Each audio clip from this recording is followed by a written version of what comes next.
Hello and welcome to another week of VOD reviews. We have the Shanghai Dragons going up against the Florida Mayhem as the first match in the series. We're gonna watch the whole Melee playoffs throughout the whole entire series. Sorry, I'm just lost because this game is actually about to fucking ruin my brain. So much that I'm already ruined. This match is a fucking shit fest. I'm just gonna be honest with you. Off the bat, it was the worst series of the thing, but it was fun in its own right. We went to a six match fucking barn burner. Spoilers, I'm gonna tell you who wins here. Shanghai Dragons win 3-2 over the Florida Mayhem. It was an absolute nightmare of a series because I think both teams played really poorly. Mayhem obviously having to travel to Hawaii, didn't look like they're in top form, and Dragons just some weird mistakes. They get way better as the weekend goes on, but the Dragons, this is a weird one. And we'll break it down as it goes, so you don't just need to hear me mold before we've seen anything. But yeah, let's get it started. Obviously, the weekend of matches were really sick.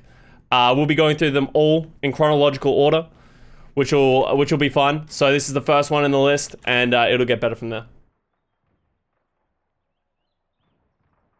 Can't believe Custa spoiled it. Hey, it's what I do. It's what I do. So, we're going to see Florida coming out with the Echo McCree and the same thing from the Dragons. We actually saw a massive, meta shift throughout the playoffs as we went on. We moved more towards a lot of Echo Tracer with these Winston comps with almost exclusively Ana. We even saw a lot of D.Va being played with the Winston instead of the Xayah. Xayah wasn't played as much, except for on Control, I would say. But yeah, we'll see here. Obviously, the Dragons, just in true fashion, aren't starting with the Winston. They're starting with the Wrecking Ball Ana. I wish I could tell you why. I just don't have a reason. So,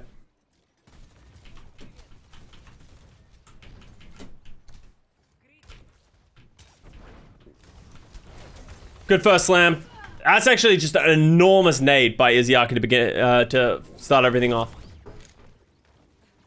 Look at Custa breaking out the big words. Chronological, a very big word. Oh, that nade was actually sick. From there on, they're in a pretty good spot. Fleta gets murdered by BQB on the way in, though.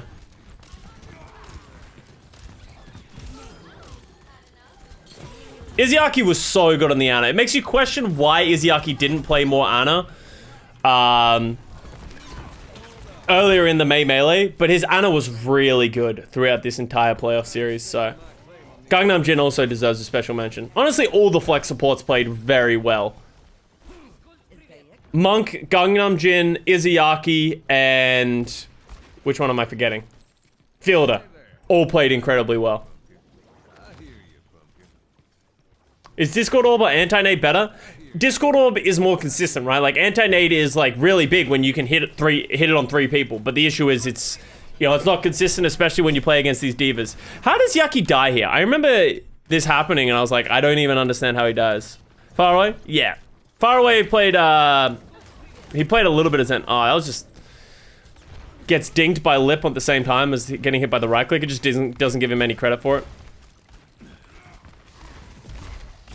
Repel being permabench is the best thing, and that's why you generally don't see teams flipping around their flex support, because it's hard to get that synergy. Like, it's such a different, it's such a different style having a different flex support in, because some flex supports heal more, some do more damage, some are aggressive, and your team needs to play around that synergy. It's the same thing with main tanks, right? They choose the tempo. You don't want to be changing those roles, especially if they're not changing the heroes that they play. Like, I don't mind changing flex supports if, say, Repel's a much better Zen. Let's put in Repel if we're going to play Zen, but let's play Fielder if we're going to play Ana. I can get behind that, but I don't like the idea of Repel's Ana is more aggressive, so we want to play him on this map, while, Fielder's a safer Ana, so we want to play him on this. I hate that. I think that's really bad. And I don't think we've seen many teams make that work, and I think that is one of the things that came back to bite the San Francisco Shock in the ass. Like, Twilight's a great Ana. Violet's also a very good Ana, but for some reason, they don't seem to want to play that. That's an enormous grab by Gargoyle. OG Primal's into it as well. And yeah, I think that really hurt them, just not having that consistent synergy and switching people back and forth, Violet to McCree and stuff like that. I think that cost them. I've never really been a big fan of people who do those kind of things. Shock have made it work in the past with certain things, but I don't agree with the longevity of it. Like, it's the same thing with people who switch, you know, let's go the Atlanta Reign, who are switching Pelican over to the Brig, right? At some point, if Pelican ever needs to play as the flex DPS and they need a Brigand as well, they're going to need to have Masar play it. So I don't like the idea of not giving Masar more time and rep and resources into practicing the Brig when you can't always have this other player play it. So that is why I don't really like that as well. But Pelican was very good on the Brig as well. Yeah, and as Mr. Capino said, it's like, it's weird that like Western main supports aren't really expected to play the Brig. They're always like benched for it. Do we just, Western main supports just suck at Brig? The answer is probably just yes, right? Has legit never played Violet on Ana when they have a choice. Even in Season 2, Architect was playing Ana when they wanted only Ana. Yeah, and I remember that, right? And people say they go back to Violet just hates playing Ana and doesn't want to get better at Ana, and that's why he's not good at it. Is that a problem? I guess when you have Twilight on the bench, not really, if you're 100% going to play Ana. But, you know, for someone as talented as Violet, it's weird that he can't play Ana.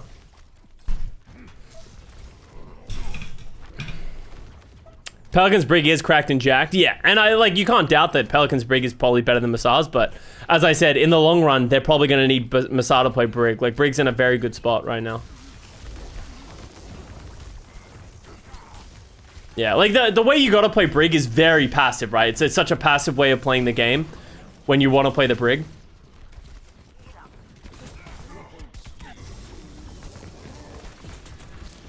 Is the game really quiet for you guys, or is this just me?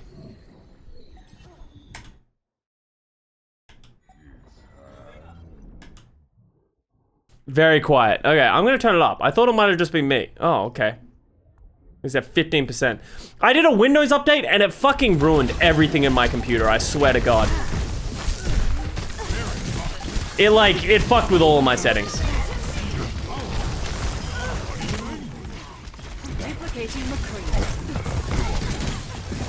We do need to talk about Fletter's Echo as well, because he made some very interesting decisions to like copy. So like I don't know, it looked like he actually was trying to duplicate the Winston there, but he like tries to duplicate the Ana a ton, and then shit like this happens, right? Where you just like, if it was just a Winston, imagine if he duplicated the Winston there and just walked into this room and just primaled, like they probably just win, right? But he had some weird ones, especially on the Ana. He tended to always want to duplicate the Ana, and I just hate it. If you don't get the nano off, it just feels like such a waste.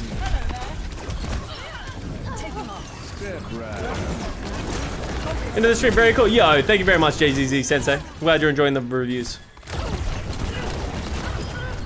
But yeah, Fletter's Echo is just so good. Fletter Wash? No.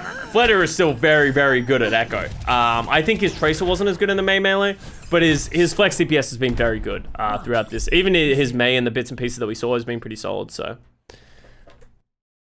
Just some interesting decisions with the copies. Almost feels like he wanted to int to get off free, yeah. Do you think Al will ever start trying to talk to the losing team after games? I would also love to get their thoughts. Not really. I think there's not enough time put into interviews. Like, even now, we're sort of like going quickly through the interviews. You generally when you lose, you don't want to talk. As much as some people have a lot of great insight when they lose, like, for the most part, it's probably not going to be that good. And you're better off just talking to the winning team. The one thing I am trying to, like, fight for and try and, like, vouch for is getting coaches in. I would love to hear more from coaches rather than just players. Get their mindset and feedback on like what happened in the game. I think that'd be really insightful. For right now, we have just been doing players, but yeah, coaches would be an interesting change. Because we never really get insight from the coaches. We never, like, we always talk about how great coaches are, but we never really talk to them or hear from them. So getting some more content around that would be cool.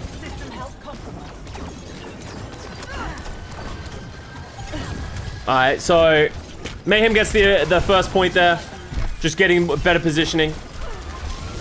Dragons do come out on the Wrecking Ball and the Zen, which is a much more greedy pick, right? With the Zen and the Discord, but they've shown that they can make, you can make it work very well if you counter dive the Zen well, like the Winston can just get murdered. Like you can kill the opposition Winston, so.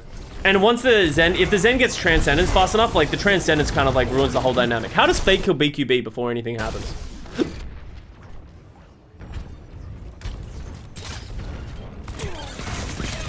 Oh, just good dive between Fate and Lip.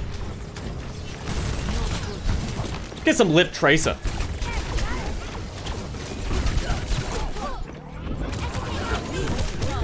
Why didn't he go for the mini? Interesting.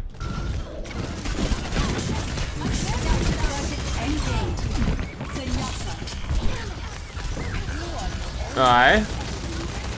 So it looks like dragons are holding the point somewhat well. Force the trance. Oh wait, Yaki turned into a Zen and then transcendences. But Lip is back and fucking kills Gangnam Jin. OG doesn't get anything. And that's a costly loss, right? Because that costs them a lot of their ultimates. They use Copy, Nano, and Primal there. And Dragons had the point the entire time. So Dragons get 30% into their overall capture percentage, but also Florida use a lot of their big ults. Like, they don't have an engagement tool, right?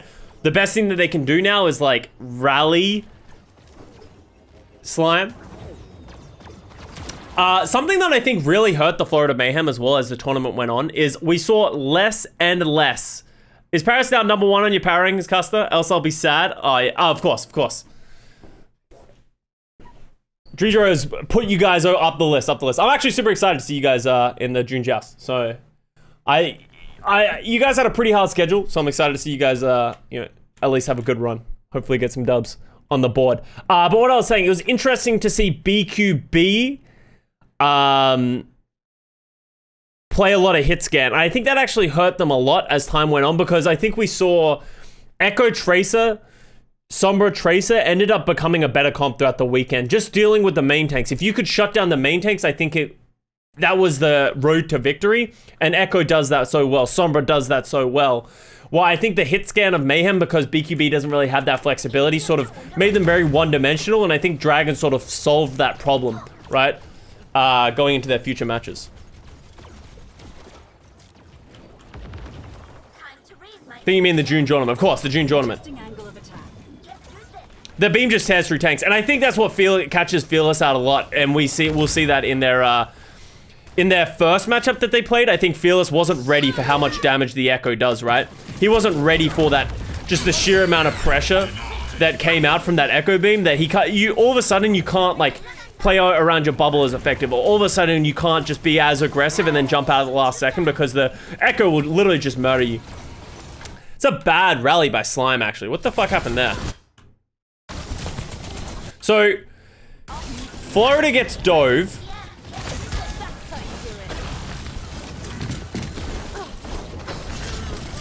He loses Yaki. Their team is so disconnected. And BQB dies. They trance and then he throws the rally. If anything, you just take the fact that Dragons use their Transcendence and you go on to the next fight. But using their rally here, it's not going to turn anything around. Forces Minds, but that's not a good trade view at all. Rally's just such a good ultimate, especially against Wrecking Ball Tracer. That's a pretty big throw by Slime. Where's Checkmate? I think Checkmate was there, they just didn't want to play him. And I can't blame them. I think Mayhem's success has come off the back of BQB and Yaki. It's hard to throw a rookie in at the final hours and expect him to perform. Hello. Slime's Brig is pretty ass. I feel like it's so hard to know how good a Brig is, like, especially when, like, unless you're reviewing it, like, now and you're actively looking at the Brigs, it's hard to get a good sense of what Brigs are doing because they aren't really spectated and you can't really see the effect of them. Yeah, and you see without the rally, they actually can't close the distance anywhere near as effectively, right? Like, they're trying to step up, but they just... OG has to go early, can't get the nano, because Slime doesn't have the rally, he can't get over here, and it just creates all this issue. So, that was a big mistake by Slime on that, that attack. Alright, on to Hanamura. You think if Mayhem didn't have to play back-to-back series, they wouldn't have gotten 3-0'd? I think that's definitely a big storyline. Having to deal with travel, going through time zones, having to play like a really hard series against Chengdu, and then instantly, like 30 minutes after that match, being thrown into a new one, especially when Dragons are able to watch the Mayhem, rest, get ready, prepare for what they're going to do to the Mayhem. Mayhem has no time to prepare for, like, what do the Dragons do? What do we need to work out? How do we need to play? Like, without that time, it really causes an issue. And I hope that in the future, the tournament can learn from that a little bit. What is going on? Everyone's just crouch walking their way to the point. I hope that changes moving into the future. I think Shanghai were playing very well at that time, and I don't think it's too surprising that Florida lost, but I don't think it would have been to that degree, right? And Dragons are in their environment. Yeah, I talked about that earlier, of like, the teams that have to travel are way more uncomfortable than the Dragons and the Chengdu Hunters, who are staying in their team facility. They don't have to travel. They don't have to do that kind of stuff. The only different thing is that they have to play on higher ping. But it is a reality of the situation, and the fact that we are even able to play the East versus West is amazing. So I don't want to look too heavily into that. Obviously, it's a negative for Mayhem and the Dallas field, but it is overcomable, and just the fact that we are able to see these teams play was awesome, right? Hananoi, thank you very much for 7 months. What's up, Custa? How you doing, man? Dallas won those, so no excuses. Dallas also didn't... Like, Dallas only needed to play... They have a whole day break. So, because Dallas won... They had to play first day... They had to play first day, second day, and third day, but they only had to play one match every day, right? Why did NA have to travel? Because they had to get to Hawaii. By getting to Hawaii, they could play with low ping. Watch Flat of Fire. Actually, yeah, that's what I wanted to do as well. I think this was, a big testament to the way that the Dragons are playing. Understanding their win conditions. They have Fletter on that Fire. He's so oppressive. But I also think the coordination by Mayhem was really poor. They weren't syncing up on anything. So, like, I don't think Yaki and OG ever get synced and, like, prepare a dive, which forces the whole Dragons to peel away and back. And because they both keep getting isolated, and they're just going in each other, it results in these picks that keep happening, right? Like, Fletter's gonna keep getting in damage, he's gonna keep getting in picks. And I love the way that Fletter recognizes what his win conditions are, and he just keeps solo barraging OG. And we're gonna see that in a minute. Why don't they make all 4 teams travel? Because we live in a COVID world. The only reason NA teams are able to go to Hawaii is because it is considered domestic travel, right? So therefore, they're already in the US, it's easy to get to Hawaii. We can't get all the players and teams over to, like, let's say we wanted to play everyone in China because it's probably the most accessible right now. You can't, because there's quarantines in place. There's all these kind of things. There's big requirements and stuff like that to travel, visas, etc. So the best of a bad situation. So here's what I'm talking about, like, Flatter understanding he can't let OG get set up. He lets him get the mega and then barrage and fuck it, that's all you need to do.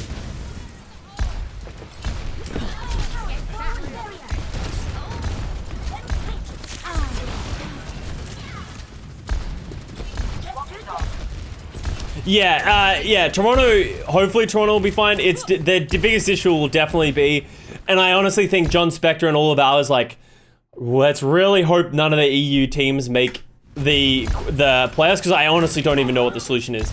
Could they play EU to Korea? Like, I don't even know what EU to Korean/Chinese servers are, right? Go the other way? Yeah. Is awful? Yeah, so it's like, I don't know how they make that work. So I think they're kind of just crossing their fingers, hoping that they never have to cross that bridge.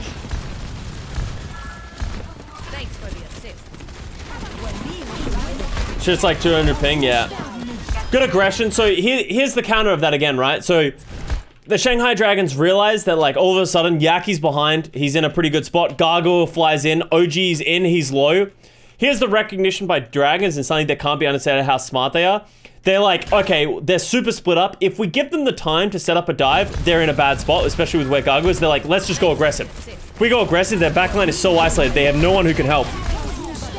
And they do that, and they you know, punish BQB. They apply a ton of pressure onto the backline. And now it's on the onus goes onto the Florida Mayhem's dive to get a ton of value done against the backline of the Dragons. And they don't get it, I don't believe. Yeah, they kill Lip, but he gets res back up. And OG is about to get barraged again. You just know it. There it is. Slime the Battle Mercy, yeah. Where is Lee J gone?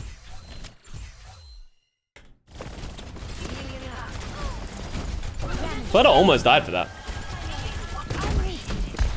Poor OG, yeah, he's actually getting bullied. Yaki's doing a good job of just existing in the backline, which has been good for him. Look at this peel, by the way. This is so sick. Look at the coordination between these guys. Like, Void comes over to help on the res, puts a perfect shield. Like, that's so hard to punish Lee Jae Gon in that situation. They nano fledder to keep him alive as well during this time. But Yaki does get Izayaki with the pulse bomb, which is well played. They eventually get through. It costs them all their ultimates, but they do get through. Shouldn't the league require the EU teams to require US visas?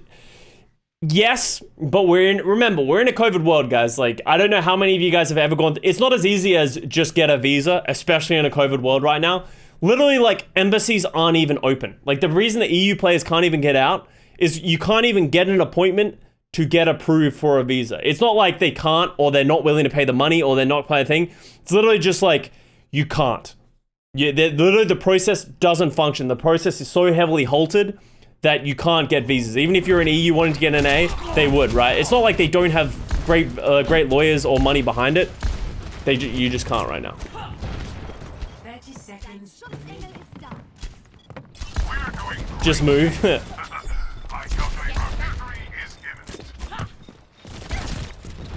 Then you need to find an option. I think it's generally you can get into any country right now, especially if you're willing to just do like 2-week quarantines and shit like that. The issue is getting a working visa, right? Remember, they are working, they are getting paid. A lot of countries aren't allowing those kind of things to happen right now.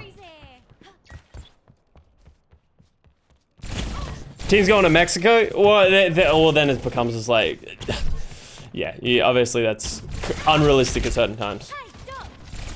Kevsta has a visa but can't travel. Really? Does Kevsta have like an actual American visa? Why can't he travel? I actually don't really understand the situation with Kevsta, but EU travel ban, like literally you can't even leave the country, even if you have a visa. I thought if you had a visa in EU, you could get out. Obviously, I think it was expensive and it's hard to do, but I didn't realize there was literally no one is in or out.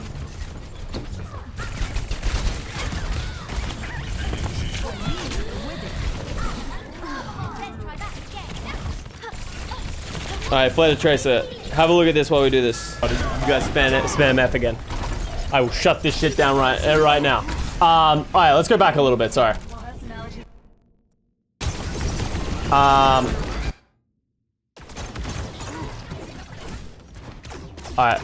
Where were we when I had to dip? Sorry, our little cat, Salem, is going to the vet. And I just needed to make sure we get some forms. Because we need to make sure she's okay. She's had some fast breathing, so we're just getting her checked out. She's okay, but we're just getting her checked out. Didn't pause it? Yeah, I should just pause it in hindsight. But here we are. All right, so we're going on to here. So this is when, actually, let's go back a little bit further because I do want to talk about this. So Florida into the stick. ass. Thank you for the $1 kinch. F. God damn it. So Florida decided to stay with this Wrecking Ball composition with like the Mercy and that kind of stuff. So Dragon switched to like a much better comp with the Winston, with the Ana. So it should be able to hold them. So this is kind of like the one fight that Mayhem, I think, really have the advantage with the Mines and the Nano. I don't really know what they're doing here. OG's just taking a ton of damage. Like, OG's just getting punished by things. Oh my god, how does Lip kill BQB there?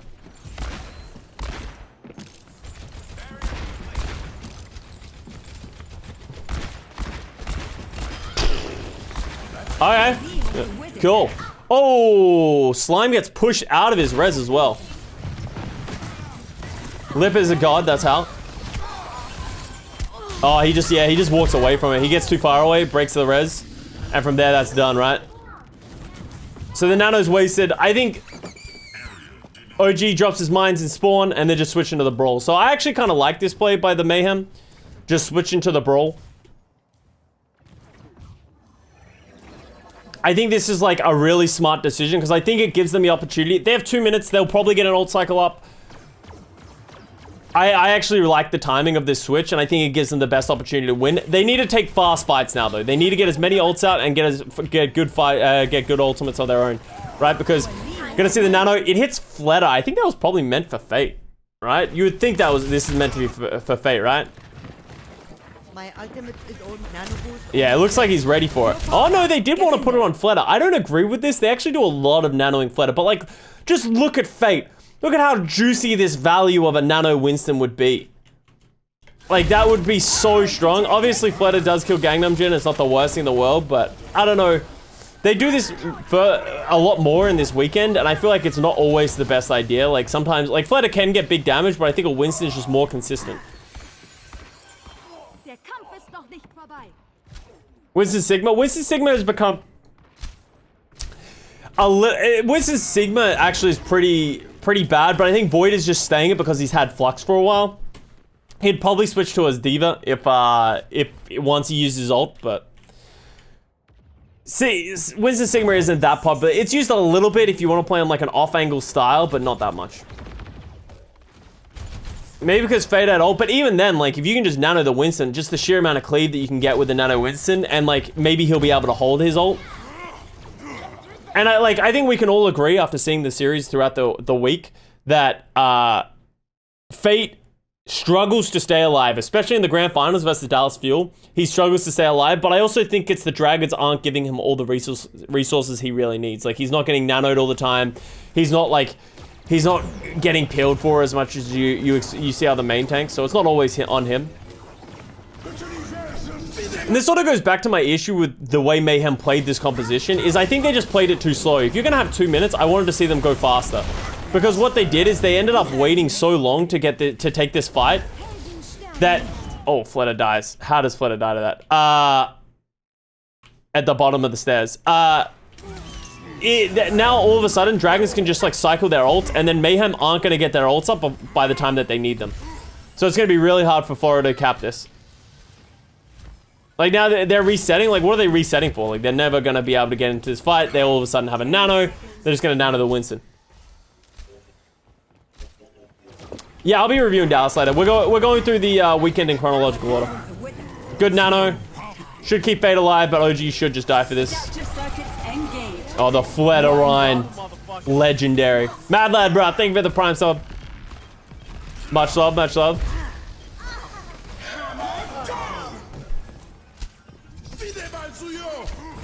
Hot take. Playing Ana with an insane Winston or Ryan isn't that hard. But the thing is, you're not considered insane for healing or nanoing the Winston. The thing that makes you insane as an Ana is when you are playing an Ana with a Winston and you're playing against a Winston. That is the hard part, because you are now playing against a nano Winston. You can't miss the sleeps. The same thing with a Primaling Winston. You can't miss the sleeps. And then the things that make the best Anas that we saw throughout the entirety of this weekend was when they hit these fatty nades. Like, getting these big purple nades literally wins you team fights. That is what makes them the best. It's not really, like, we don't think the best Anas are the ones that heal their Winstons the most or nano the Winstons the most. It's generally the things around outside of that, right? Fleta MTD just fucking shatters. Fielder's nades were so good, yeah. Yeah, and same thing against Tracers, right? Like, as an Ana, you need to be able to deflect a Tracer somewhat on your own. Like, if you just let a Tracer run around you for the whole time and drop like 5 clips on you, you're not gonna win, right? So Dragons are coming out with a Symmetra strat. Oldest trick in the book, Sim TP to the point. The nade doesn't get value from Gangnam Jin, which is like a big deal. Like, what happens with his nade? Because this is like, you need to hit this nade. Oh, it catches the shield at the last second. Well played by Fate to turn the shield.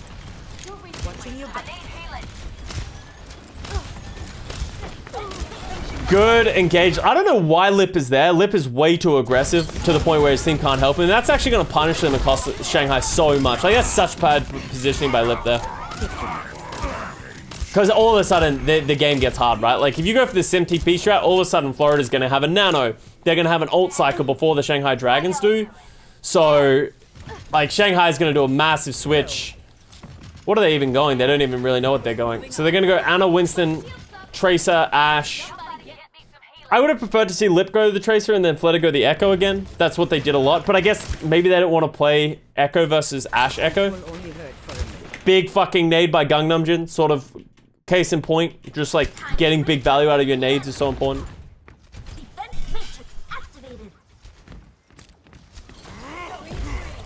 feel like people don't talk about Fleta, Lip enough, or how good Lip is. Better than Fleta, honestly. I would agree with that now. Like, I think Lip has had a phenomenal May melee in season thus far, and I think he has played better than Fleta. But historically, Fleta has been the carry player of this DPS duo. That's why we generally talk about Fleta more. But I think that sort of dynamic is changing throughout this season, at least so far.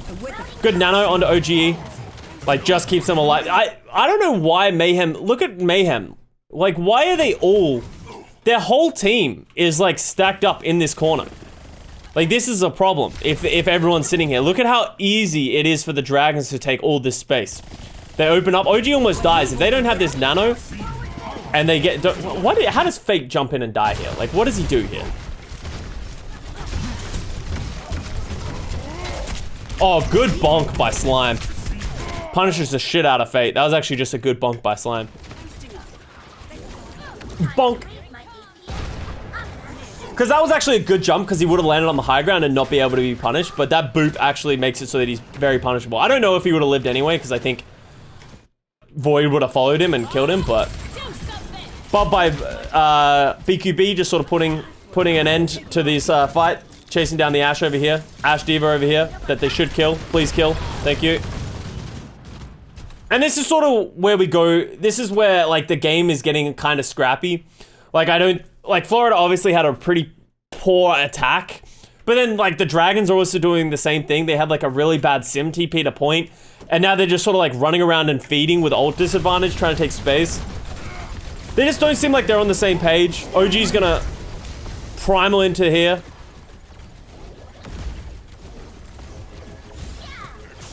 I don't know why they're trying to kill this Mercy so much. They're better off just trying to punish Fate a little bit. Lee J Gun bops BQB. Excuse me? More like Limp EMP. Is Lip Sombra still lackluster? Or do you see signs of life for this in 20? Lip had a couple of really good EMPs against Florida Mayhem, actually. I think he has a really good set of EMPs in this match, and we'll see that later. He had some fucking real shockers against, I think it was against Dallas. Oh, BQB just got a little aggressive there. Like, that was really bad by BQB. Like, why is he this far forward? He had a couple of real shockers against Dallas, I think it was. Just like, he had like 3 EMPs and hit 2 people in all 3. Yeah. Like, why is Lip there? Like, BQB kind of fucks us up. Like, why is he there? He walks forward, gets punished. Like, they have such a big advantage, and then he just throws it away with some aggressive play like that. Pretty poor play by BQB there. Then they nano the Diva. What is going on? I have to keep going back because weird shit keeps happening.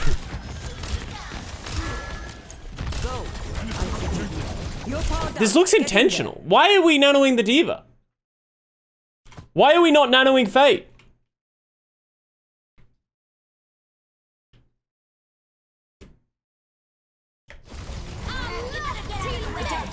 So Fate is literally useless because he goes in without a nano.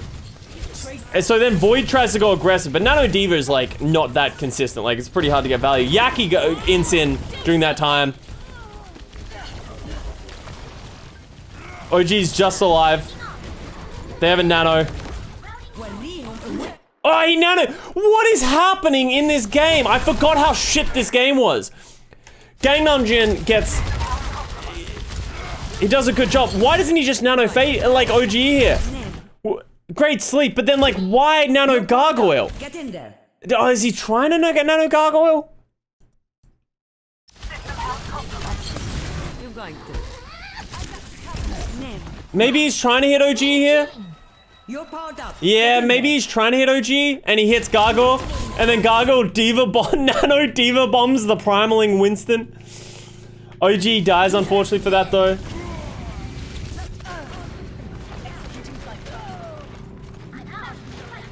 It's just chaos. I don't know. Just nanoing divas left and right. No, I actually don't know if nano bomb does more damage. I don't know. It's not really a test that I ever really want to have to do. So now Mayhem they can't really get back into this fight. Gargoyle does a pretty good job of like juggling the point, but the sleep on a Yaki kind of like That's the end of the fight.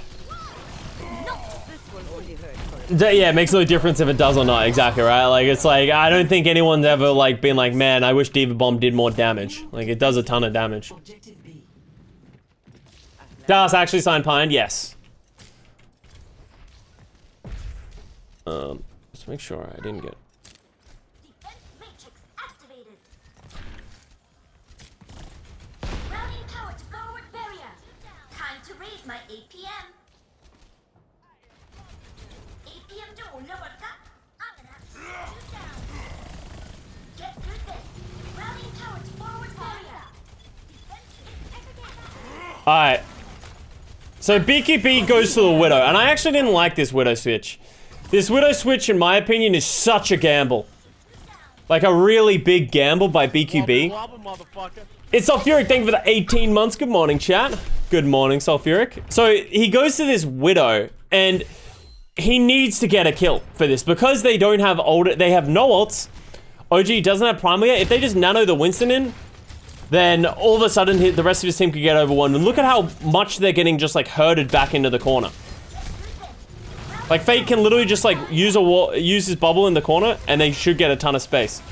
And they have the nano for Fate whenever he wants to go. Boom, look at this nano. Such high value. Somehow Lip dies. I don't even know how Lip dies to OGE, but Lip dies. And then the whole team of Mayhem has to peel back into this corner. OG gets crazy value, honestly. He's completely alone. I actually want to go back and look at this. How does OG get so much value without a nano?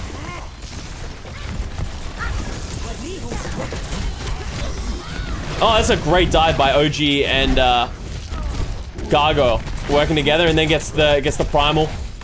Gets the Lucio with that as well. Wow, that's great. Honestly, that's just great play by OG. Like, finding opportunities where there weren't many. Because he's a Chad. Big nade, yeah. So you got to give big props to the Florida Mayhem team there.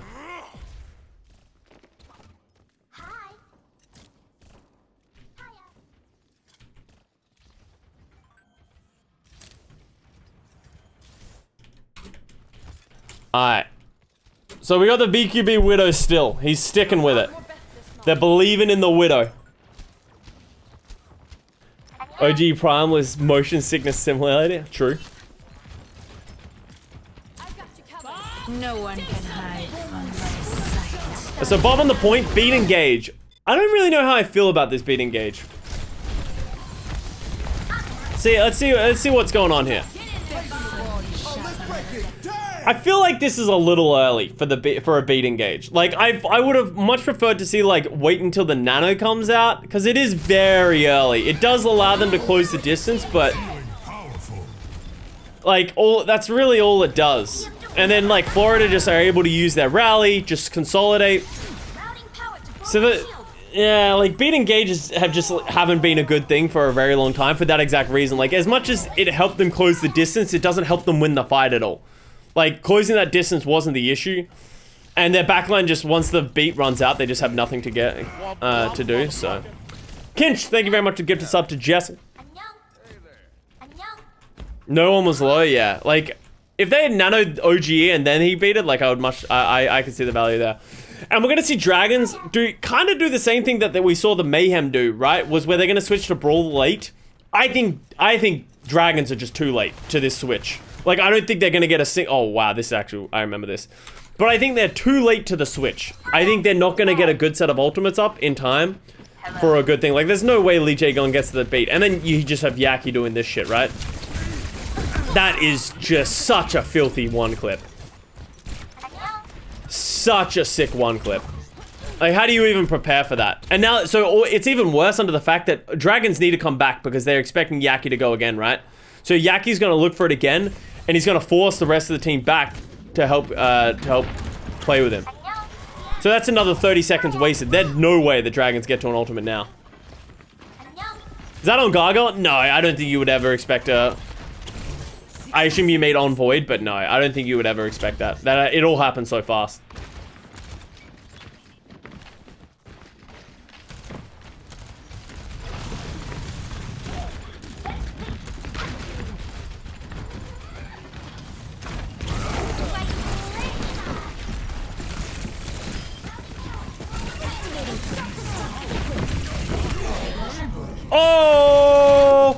And there it is. And there it is. So here is, we talked about this a lot on the post show, right? We talked about this a lot on the post show. The issue that happens here, there is the brig bash onto Fate, but the biggest issue is Fleta blocks. The Fleta block is the thing that actually gets them all killed, because there's actually collision when you block. So the lamp goes down under the idea, like, I think Izayaki sees that the pulse bomb comes out, and they're naded, right? So you're naded, you hear the pulse bomb go out. I think, like, Izayaki probably dies if he doesn't lamp. So he has to lamp just on the back of that nade. And this bomb is sick. But look, they can't get through. None of them can get through this ice block because of the collision on your teammate. So they're all just fucked. And then Fleta just lets them die. On top of that, Slime comes through at the last second and bashes Fate, who was holding his shield. So it would have been a 3k, but because the bash goes onto Fate, Fate also dies. So honestly, that's just a big teamwork play by Mayhem. That's not even just like one thing. Gangnam Jin hits the nade, which forces the lamp. Yaki throws the pulse bomb while they're in there. That forces some matrix, forces like all this shit to happen. Fucking Slime bashes them. The bomb by Gargoyle is fucking perfect. Just great play by Mayhem across the board.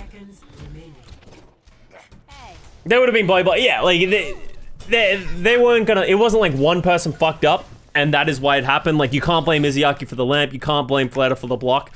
They were fucked, and that's just on the great teamwork from the Florida Mayhem. Great stagger on a void. Needed the beat for that. Yeah, well, the beat probably wouldn't have saved them, but I know what you mean. Like, if they had that beat so that they didn't have to lamp for the nade, then they probably could have just gone harder in the paint.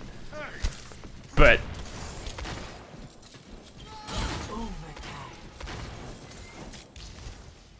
oh, I love this tech by Fate. He just keeps getting bonked back by Slime. He's just like, let me in. Just keeps getting bonked. 50% to beat, and yeah, that sort of goes back. I think both teams, the idea of switching to Brawl is good. It's just too late. Just too late in the game. Classic Tiny Overwatch, yeah. Alright, onwards we go. Onwards and upwards. Ready for battle.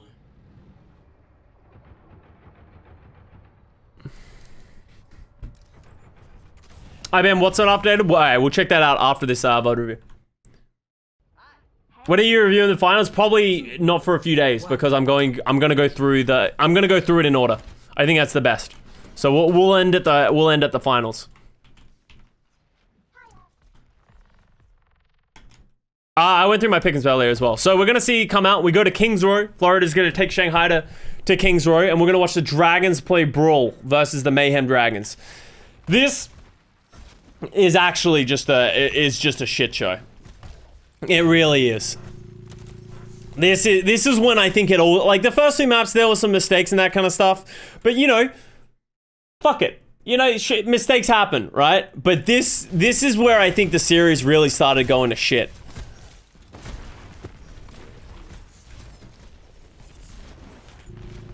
Routing power to forward shield.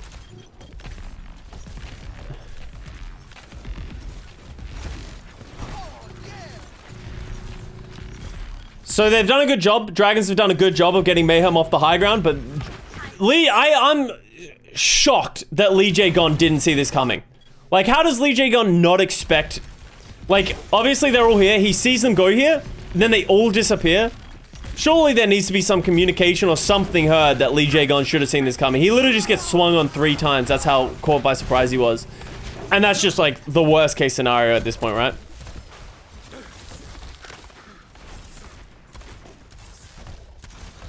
Did you not hear them? He should be able to hear them. Ryan is very loud.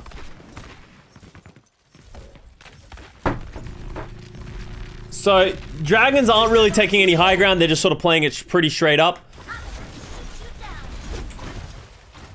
Florida is just sort of giving them that space, that window. They need to get re-control, and I like this decision by Florida getting the high ground with their Ryan and that kind of stuff. Gargo holding the position. BQB rotating late as well. They get a lot of position for this. I think this window is just so bad, though. Like, I don't understand why the window isn't, like, here, so that they can see. Like, it sort of does the same thing. It forces Florida away, but, like, now, like, it's kind of hard for them to use it. It's not the worst thing in the world, actually, but just a little thing. would have made it the window so much better. So Mayhem re-engage at the right time. Throwing the space. They're just trading their ults back and forth. Lip's turn to use the high noon. Good rotation by Florida. OG gets crazy isolated here by the speed of Fleta. OG trying to rotate around away from this ult. Gets isolated. I don't even know if this is OG's fault. I thought this was OG's fault and I was really upset with him, but I actually don't think he could have played that better. Like, I think he had to rotate that way.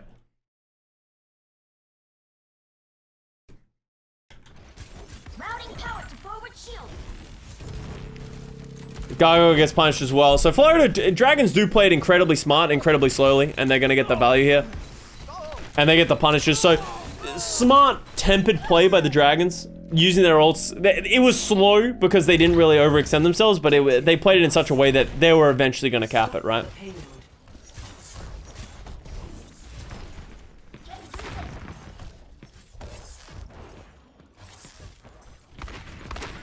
So now we go again by the Dragons. I'm actually curious to see what happens here because am I the only one? Like, I'm very confused how they catch this.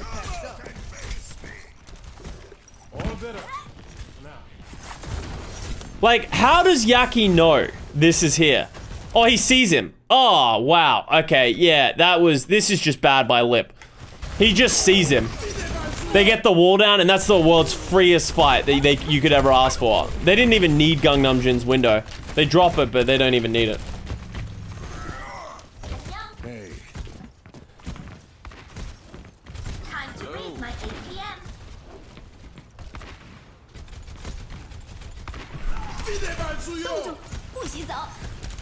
Great mail by, how does he get it that deep? I actually don't even know how he gets it that deep, but it's a great mail. Should isolate Fate here, but the lamp is really good by Izayaki here, but they managed to punish Fleta instead of Fate. Think Gangnam Jin could be a little quicker to drop his window when he gets it? He's dropped it pretty early the last 2 times when he's gotten it.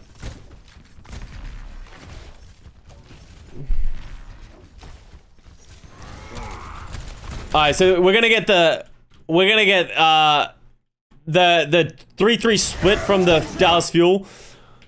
Fleta walls Fate's Shatter, unfortunately. We have Lip using the High Noon from the side while that happens, and they use Flux. They just used High Noon, Flux, and Shatter almost at the same time. It almost all gets negated by the 1 beat. So that's just like pretty poor ultimate usage by the Dragons. And now if you're the Mayhem, you come back with a lot of ults. You have Shatter, you have Diva Bomb. Bomb does a great job of isolating it.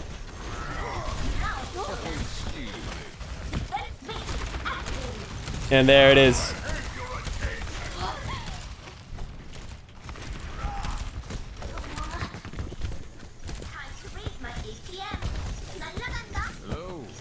They're just like, you just see like the Mayhem just seem way more comfortable on this composition and the way that they're using ultimates. Dragons just seem like they're panicked. Everything that they done on this second point is just panicked, just using ults, flanking. Everyone's trying to win the game on their own instead of coordinating. Yaki 60 on Blizz, yeah. Like, we're getting to a pretty thing. I love this wall. I knew him by BQB. Creates a bit of a difference. Forces Dragons off the high ground into the low ground. And this is just an absolute clown play as to what happens here. So Gargoyle chases Lip alone, kills him, but then trades back. I don't know why Gargoyle goes that deep. He gets the kill, so it's not the worst thing in the world. But then we just, whatever the fuck happens here. He walls, tries to throw it. It gets blocked by the wall. They then hard flank. Gangnam Jin's window is just so far off because he hears the Mei ult that he just drops his window. Nobody uses it. Everyone's just running away. Absolute chaos. Nobody getting any value from any ultimates, but Mayhem gives it up. And that's sort of why the value of the Gargoyle trade is just not worth it, right? Like, he trades, but they lose the fight anyway because he loses it. That's what I was saying about Gangnam Jin's. That one was just a little too early, if anything. Shit Fiesta, yeah. And this is crazy. Like, BQB looks like he's about to murder somebody. And that he's out of position. But then... What? I know, and so then Fleta gets the wall down. He doesn't understand how close he was to dying. Gets the wall down, runs away, and then Mayhem tries to punish, gives up all the control of the point. And it's just, now all of a sudden we have BQB flanking. Another great mail. This is another great mail by Yaki. And this is actually one of the reasons I do like the D.Va over the Sigma. I think the D.Va just keeps the Mei in check so much more. Yaki's able to throw his mail so effectively. And Gargoyle can just hold the high ground. Like, this ult is just so easy to throw. Isolates Fate so well. Gets Izayaki frozen. Beat bad by Lee Jae-gun again. Like, he's already lost Izayaki. He doesn't get the beat onto Fate. And then that's just another ultimate that goes by the wayside. Izayaki uses window as well at some point, like in that corner. Just desperation play by the Dragons, and they don't ever seem to feel like they're in control. They're just like running around like headless chickens. 30 seconds remaining.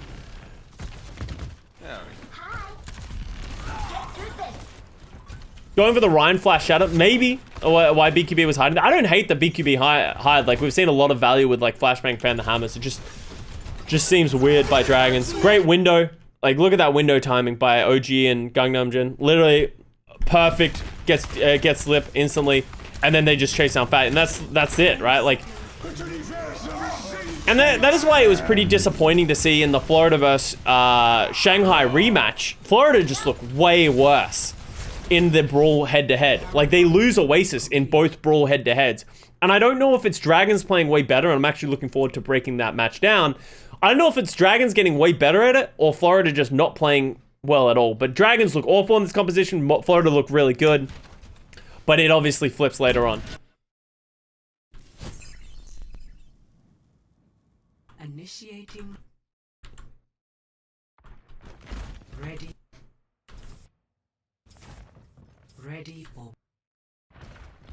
Ready. Alright, so now we're gonna see Dragons play Brawl on defense, while Florida, I think did they play a double shield? What happens here? McCree's in need of a massive nerf. I don't think he needs a massive nerf. The question becomes is, do you think McCree needs 25 health still? Like, is the problem with McCree that he has 225 health? I think he's the strongest hit scan that we have right now, but it might just be the 25 health that we have. He just needs not 225, yeah. So we see Florida recognize that Dragons play the Brawl, and this sort of makes you question, right? It's like, could Dragons have just played the comp that Mayhem played? So Mayhem are going to play this comp.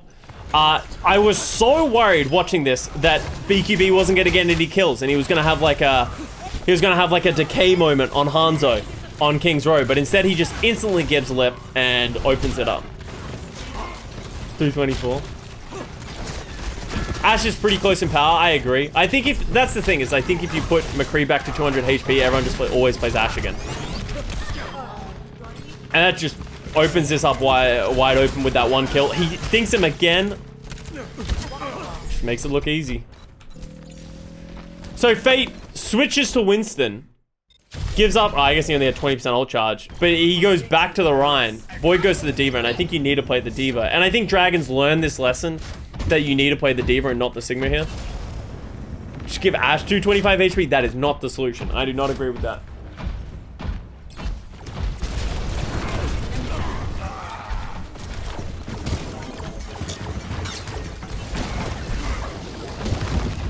And this is just the dominance of the Florida Mayhem. And now they have ult advantage. They're just walking it forward. Dragons have to trade their ults. Actually, how does this happen? What's going on here, Lee Jae-gun? He didn't have to run. He literally could have just stayed there. And then it was such a weird death by Lee Jae-gun on that one. And that cost him so much. And you saw the Florida Mayhem team like giving Lee Jae-gun the question marks.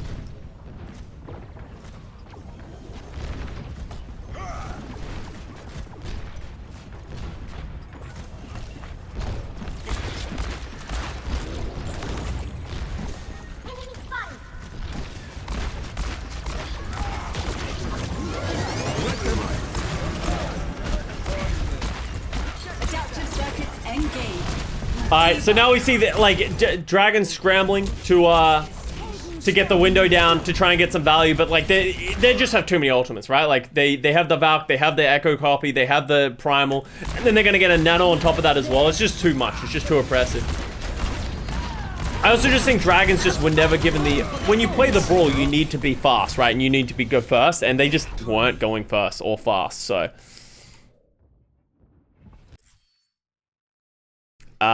big props to Florida. They look way better on that composition, but that map, as I said, a little bit of a shit show. And on we go to Gibraltar, which is just an absolute doozy. This was, I think we can all agree, the worst map of the weekend. Sorry if it seems like I've been distracted. I've been just, our little one just got a blood test. Making sure she's okay. So, she's okay, she's back from the vet now, and she's good, so. Looking good. I should probably just lick in that sore spot, but hopefully she'll be alright.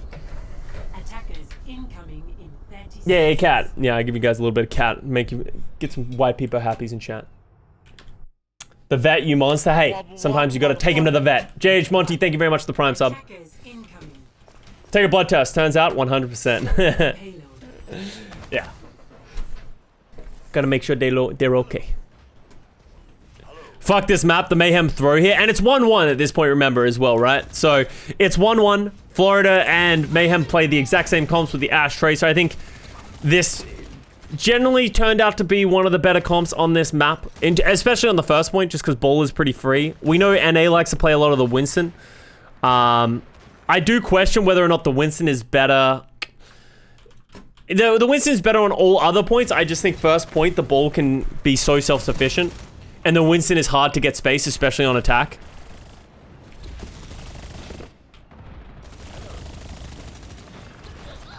Oh, BQB gets murdered by Izzyaki. How does this happen?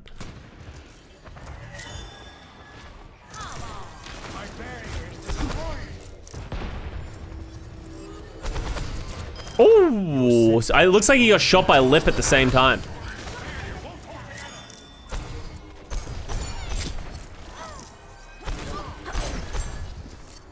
Why did the Dragons play Bull here? Bull, for the same, as I was just saying, I think Bull is actually a lot easier to get value from on the first point, I think the attack is very hard for an aggressive Winston, and we've seen a lot of teams be full held and really struggle with the Winston on the first point. On the first point, because what's happened is you can't get the jump up because there's just too much damage on the high ground. So the Wrecking Ball gives you more maneuverability and also just like push around boot potential. So I actually kind of like the Winston. I don't know if I like it as much on defense. Like I don't know if I like the defensive Wrecking Ball by OG. But I actually don't mind it on attack.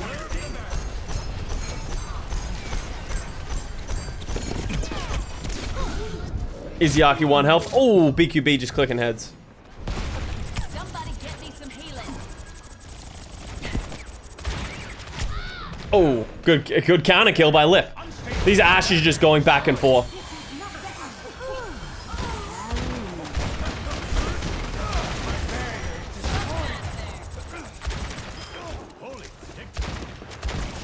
Ball's able to displace from the high ground, it seems. Yeah, and that's it. Dude, BQB's just murdering people. I actually think BQB is probably one of the most consistent hit scans that we have.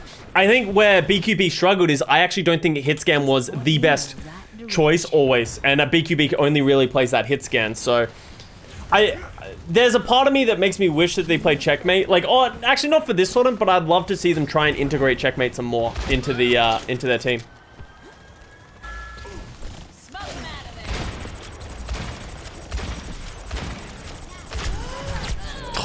And like, he dies there, and that's actually crazy that he dies, but he just keeps getting lit, res. That's a great Bob. That Bob is actually so sick. Look at the positioning of this Bob. Gives them the point back, and this is just really well played by the Mayhem. It's not even like Dragons are doing a poor job. Mayhem are just punishing anyone who steps out of line. Gets not like Lip's doing a great job of hitting shots. But he's just like, BQB is just absolutely running circles around him right now. These poor Ashes are just dying and getting rezzed. He gets rezzed and just instantly gets dinked. Damage boosted dinked. BQB has best Bobs because name synergy, 100%, I agree.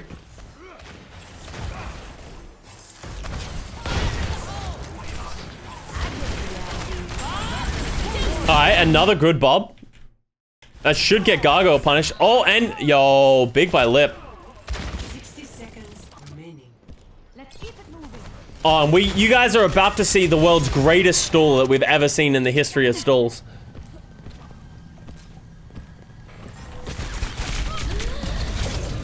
Oh, he lives with 2 HP.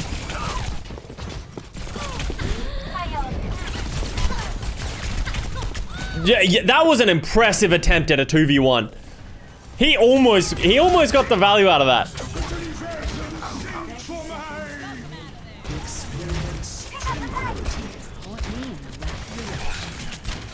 Transcendence by Izayaki being that early is a big mistake.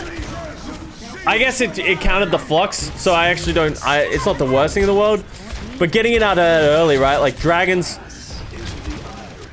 Where are Fate Mines? Just going out. The trance was okay because of the thing.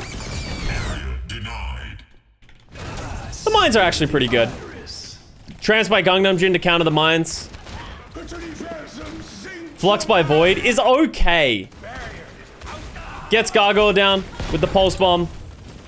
This res by Slime was actually nuts. It's actually so worth it to res Gargoyle. Because now Gargoyle can hold the point for so long. And now it's just the Yaki show, right? So OG's touching.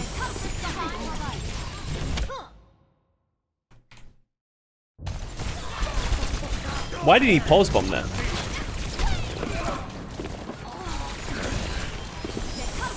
Does he throw it in the anticipation of the Fleta recall? Overtime.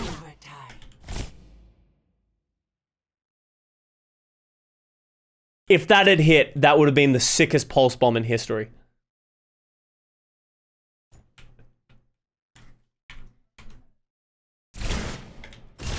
He's doing it in because he knows he did, like, he knows he gets Fleta to about half health, so he knows that Fleta's gonna recall.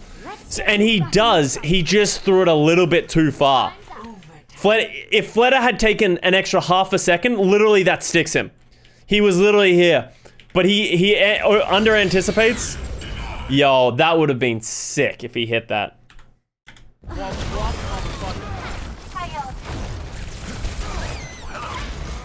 And then we got the back and forth.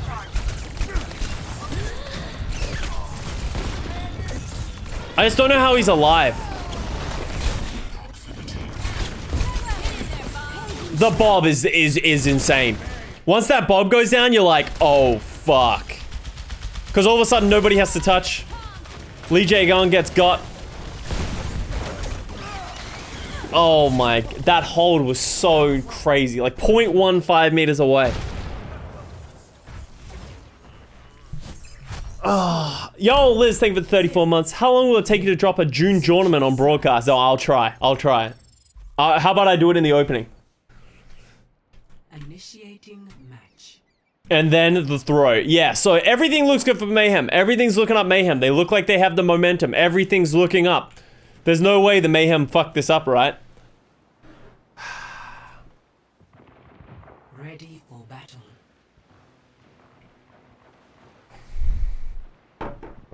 Attackers incoming in 30 seconds.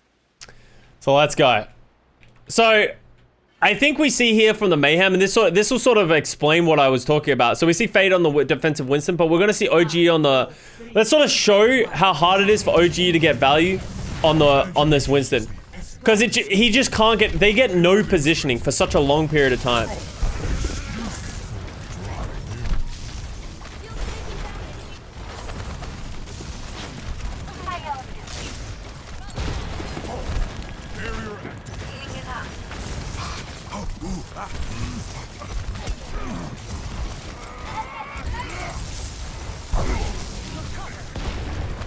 Okay, nice.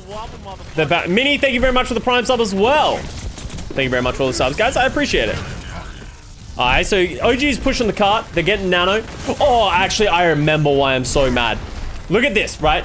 So you're playing to your win conditions, right? So Florida's playing very smartly. They've got their backline on the high ground. They've got the Ana, they've got the Ashe, they've got the Zarya here. This is the classic NA style of playing this comp. At some point, they're going to run through here. That's great, because what happens is you usually wait until your Winston gets the nano.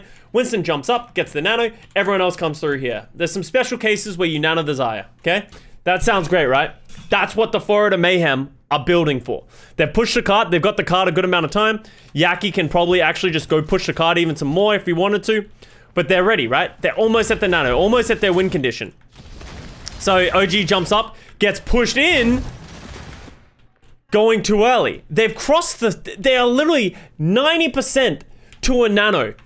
All they had to do was wait for that extra 10 seconds. Like, give it another 5 seconds, get this nano. But instead, because they go with the bubble and everything early and they try and cross early, Fate gets isolated. OG gets isolated before he can do anything. All of a sudden, they've committed and they're like, oh shit, we gotta go aggressive. They get Void, but all of a sudden they lose the Zarya. Void gets res back up and oh shit, now the Dragons are starting to get ultimates, because the reason this strategy is so good that you get the nano before the Dragons get any ultimates up. Because they're playing a Zen, because they're playing a Wrecking Ball, they get nothing up. But because they hard throw that and they go too early, all of a sudden, oh my god, Izyaki's gonna have a Transcendence for this nano. All of a sudden, our aggressive Winston isn't gonna be able to get as much space. And they have to take all that space again. They have to get their backline back on the high ground.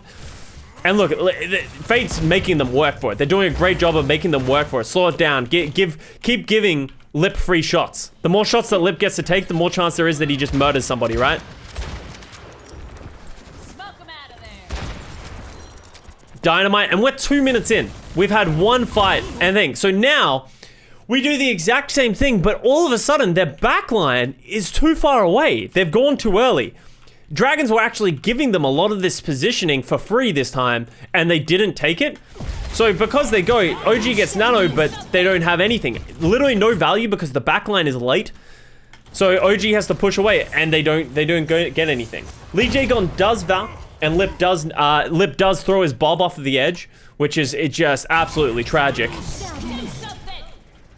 In his defense, it probably should have hit that Lip. It probably should have hit this book. It probably should have hit this. It probably should have hit that. It probably should have hit a lot of things on the way. But Bob goes for a drink. But now all of a sudden we're at 2 minutes. OG feels like he's having to do again. Izzyaki gets BKB. OG, he's in a good spot. He's zapping. 2 down, no DPS. OG also uses his other engage tool and uses his primal and doesn't force out the Transcendence. Doesn't force out anything. Doesn't get any value out of any of their ultimates. The only thing they've gotten for their nano and their primal is this platform positioning. But all of a sudden, how do you dive Izzyaki? How do you deal with the flux from Void? Like, they're not going to be able to have the solutions. They need to have BQB or Yaki go absolutely enormous to get the cap on this. Or just kill Fate. We'll see if that happens too. So now they're playing slow again. They're almost at the nano. But here comes that flux I was talking about, right? The flux from Void. He does it early, and I don't know why Void fluxes here, but it's fine. But all of a sudden, Gangnam Jin gets pulse bombed, and then they throw there's a flux. A flux goes out, and your Ana's dead, and then they use the Bob. So the Bob gets Fate, and Yaki even gets Izzyaki, right? Like, this is best case scenario. They got the Zen without the Transcendence. Everything is going their way, but even then, it's not that good. All of a sudden, they're just gonna... Shanghai Dragon's just gonna pull back, and once again, Mayhem have used their big ultimates. They don't have a Bob anymore. Everything that they have is now relying on this Gargoyle Grav, but Izzyaki still has the Transcendence. And here I say... everything relies on this Graviton Surge of Gargoyle. It's all they have. It's the only thing that they have going for them at this point.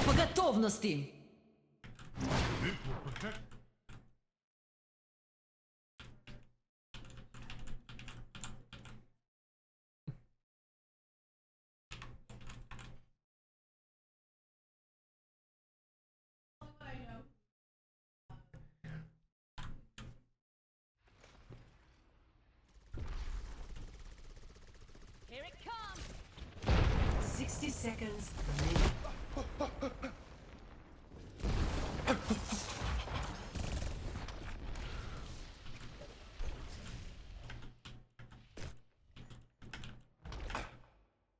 This looks like he fat fingered.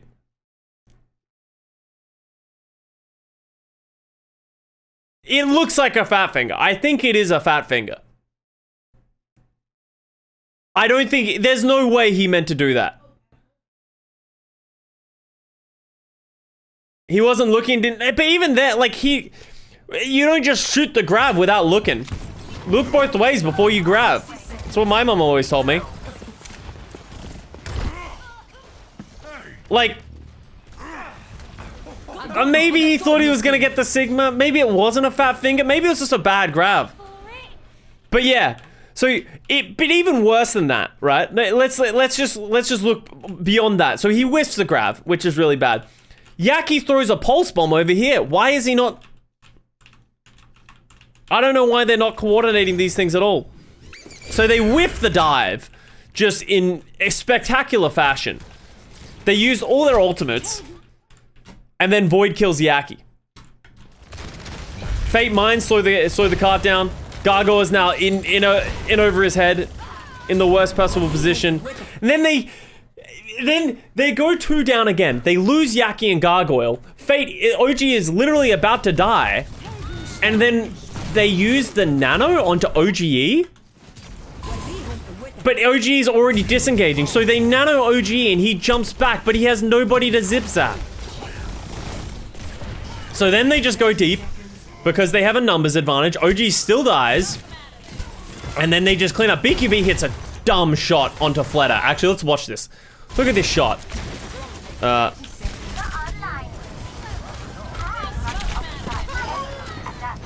Even then, it's not enough. They're staggering out like crazy.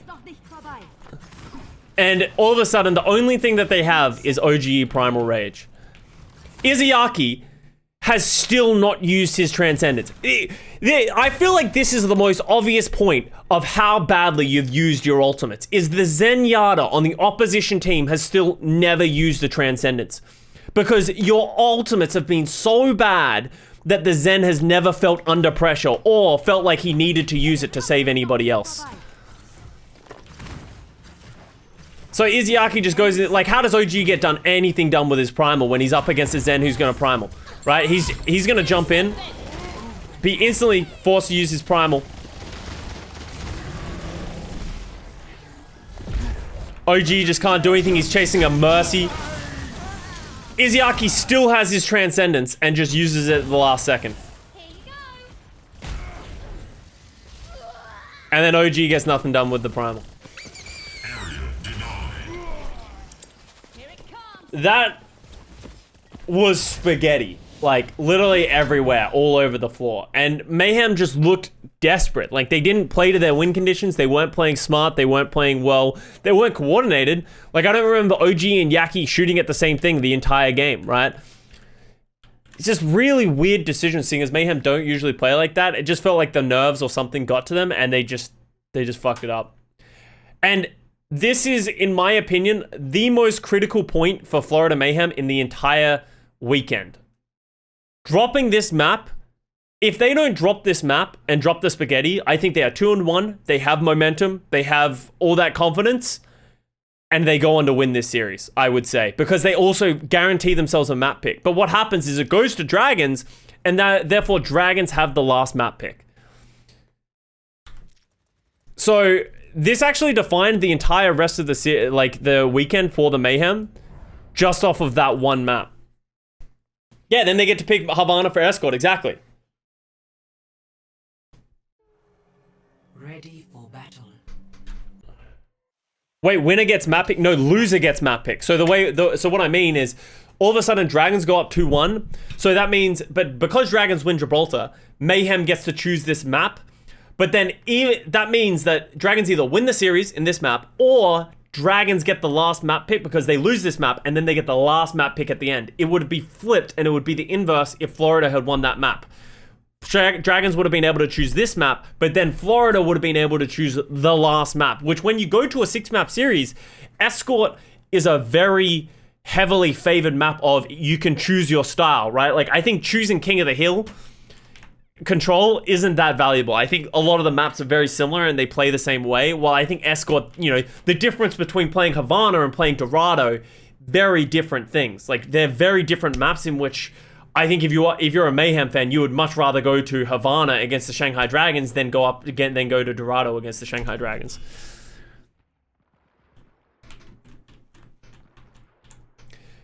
Didn't you watch it live? This match? Yeah. Alright, so now we go on to, now we go over to Oasis. Florida's gonna come out on the Brawl while the Dragons are gonna come out on the Pharah.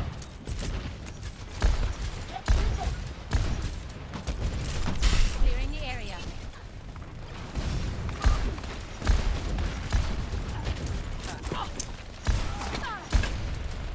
I require healing. The objective is now Alright. Yaki gets Fate. How does Fate die this early? Doesn't feel like Fled has done anything. He like hasn't even tried to go aggressive. I feel like they needed to coordinate this aggression. Oh, never mind. Fate just got murdered by everybody. Yeah, I feel like Fate went when no one else went, right? As soon as Fate starts swinging in, that needs to be coordinated, and Fleda needs to start flying in as well, right? You need to create like multiple angles. That's how you like coordinate this dive. Fate just a little bit early, or Fleda just a little bit late. One of the two. I will not waste this opportunity. This is a beautiful Clown Fiesta. Yeah, this is actually just chaos at this point.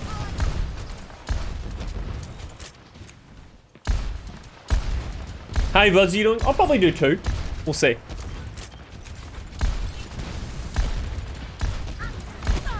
Ow, ow.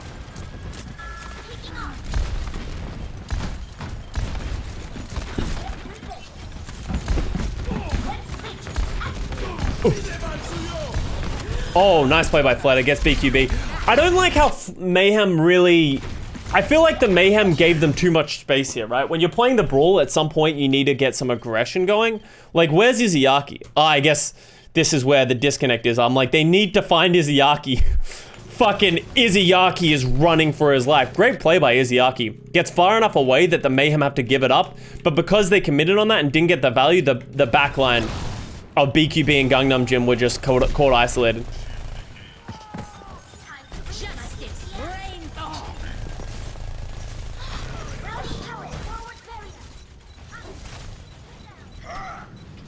Yeah, and I think at this point they just don't have enough damage to like close this fight out. Especially with Gangnam Jin going down, so they don't have the healing. They're just gonna slowly bleed out at this point. Lee Jae-gun and Izuyaki just sort of vibing in the back. Oh wow, that was a great save by Fleta. Izuyaki was dead.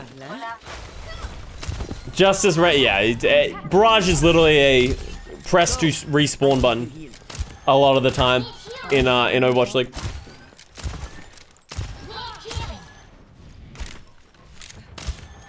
I've seen worse. You're going to live.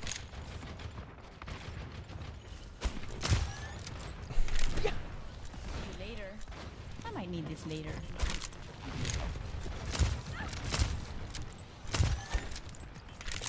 Alright, Void, we get it. You need healing.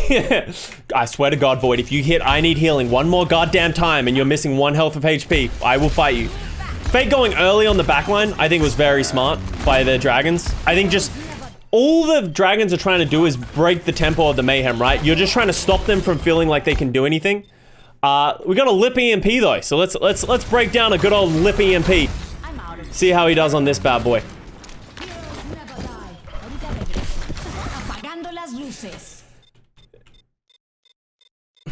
Surely it...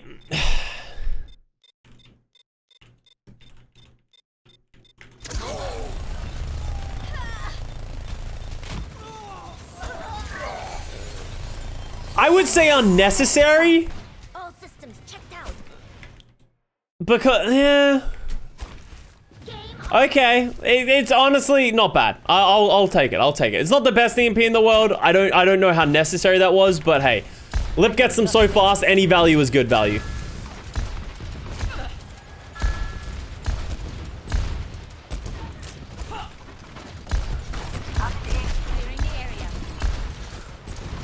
Since they had both supporters coming up there, yeah, I think it's... But the thing is, they might have already had the fight, and like the Mayhem was split up anyway. If they just collapsed on them, they didn't need the EMP, but... not too bad. Fate dies. Oh, Yaki found him. I don't know why he didn't keep running. Yeah, I feel like he should have kept running. I feel like hoping that they didn't converge, it was kind of wishful, but for Lip, that was a stellar one. Yeah, you can't ask for much more. The Fleta Nano. I feel like this Nano is just too early. Like, I think you need to wait for the Mayhem to start coming in, right? Give them a little bit more space to the point where they're already committed enough. But by nanoing this early, I think it gives Mayhem the option to just disengage like they do. Fade should change his name to Feed. Aggressive. I guess maybe yeah, like, I guess the Nano is actually okay at this point because if the Mayhem disengage, it's fine because that gives time for Fate to come back. What is this OG shatter? I don't even know where anyone else is. Fate fed pretty hard in this match. I don't think Fate fed as hard in this match as he did in the Dallas Fuel match. The final grand finals of the Dallas Fuel.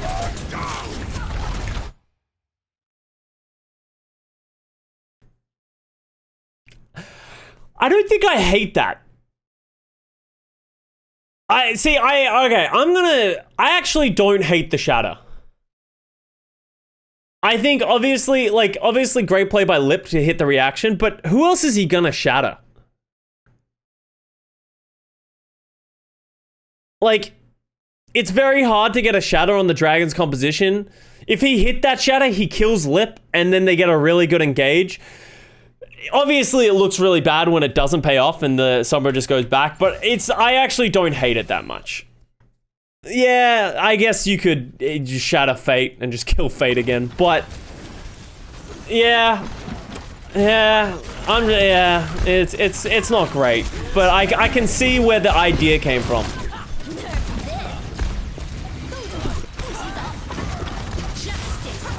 Oh, that baby David. Yeah, and like even Yaki, you're seeing Yaki struggling to find someone to ult, so he just drops it onto the Diva.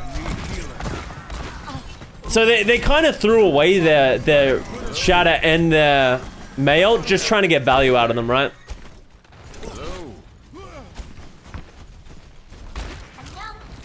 Hey there. Alright, let's go BQB. Show me what you got.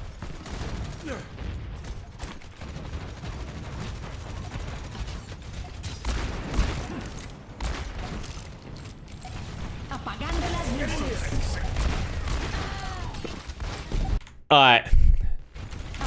Lip EMP round 2, sorry.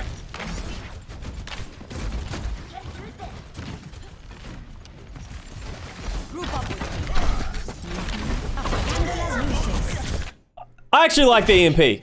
He should have recalled. He's way too greedy. I actually like the EMP. I think it gives them an engagement window. I think they can take the space and that forces Florida. He just needed to recall. Like, yeah, I think as soon as he recalls, you take those. But yeah, he just needed to recall on that. Fate Mines. I think he got booped back in, so none of them ended up over here. So the mines are actually quite bad. But they get the Riz on Lip. BQB gets punished.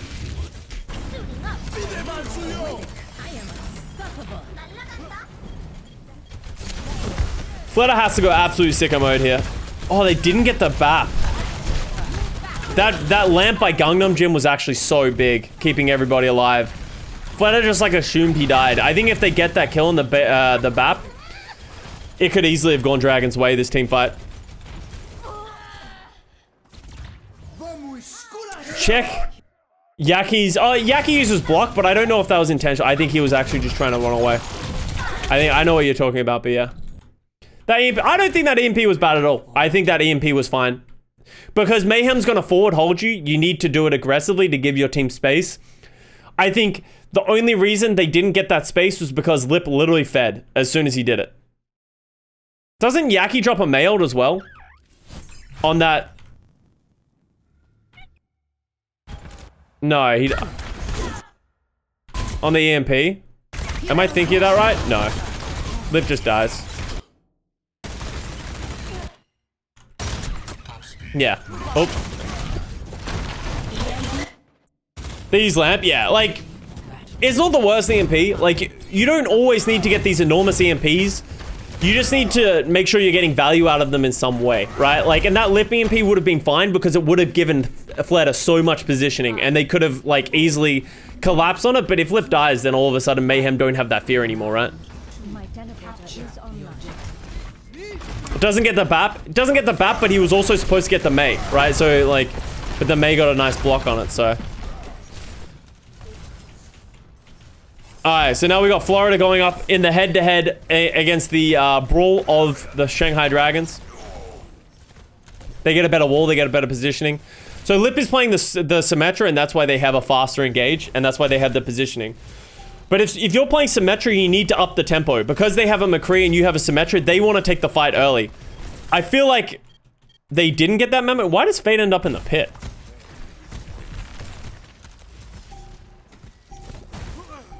The objective is now active. Does he literally just fall in?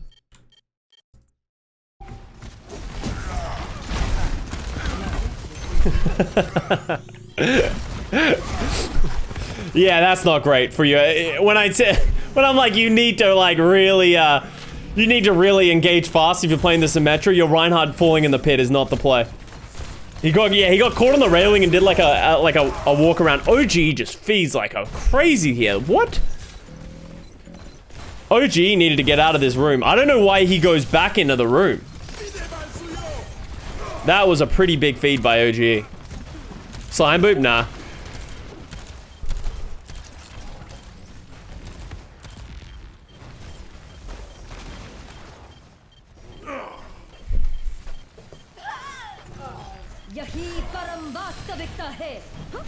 Oh, Gangnam G gets got.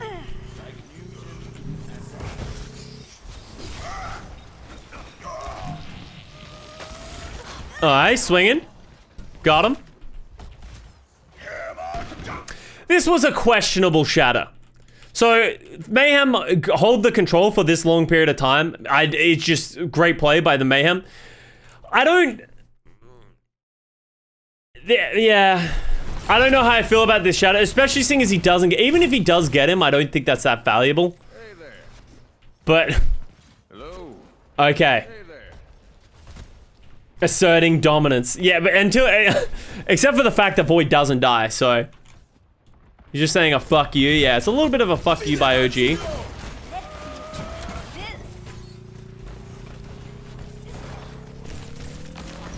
Ugh.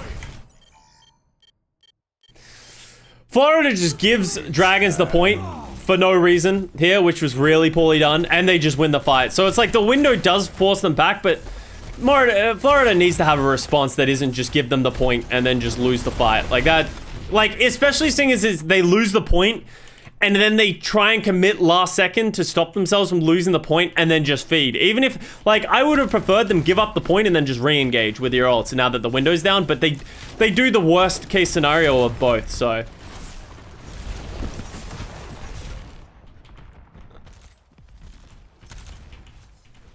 I feel like Florida have gone from a main tank that's slightly too passive to one that's too aggressive. It's pretty hard. Like both Fate and OG definitely have their weaknesses, right? Like, I don't think they're as good as your like Fearlesses and stuff like that, right? But I honestly think both of them have had some really good upswings this tournament. It's just a great flux by Void. Wins that for them. Yaki's mail was pretty good, but yeah, Gargoyle needs to use his flux. He's been holding this thing forever.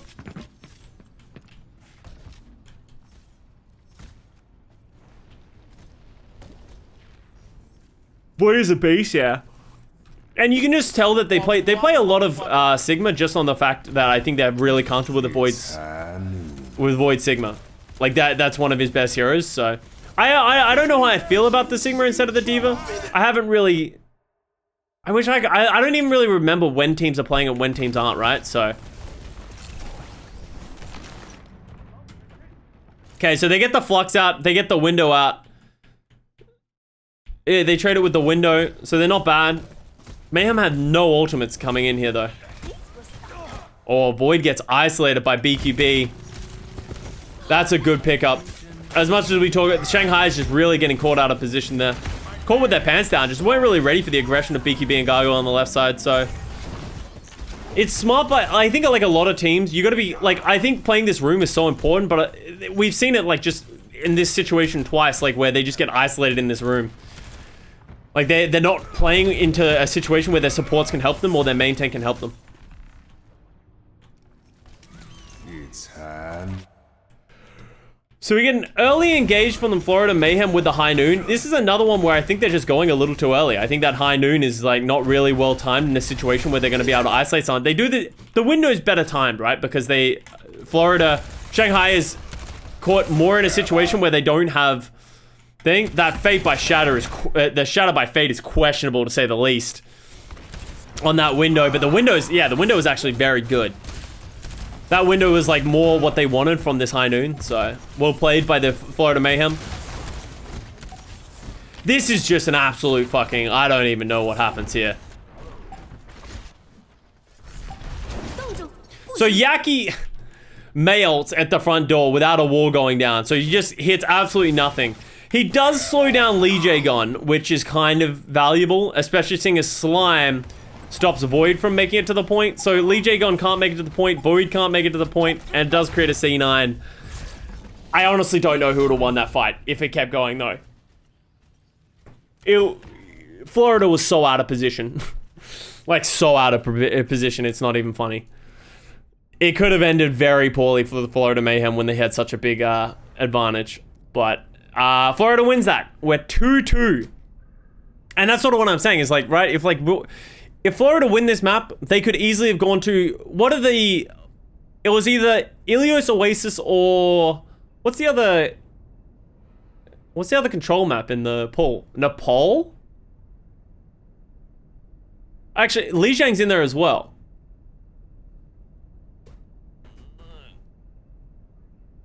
I think Florida has an edge in all of those because I think there's a lot of brawl played in all of those maps. Like, the only one that doesn't really have a lot of brawl played in it is Ilios.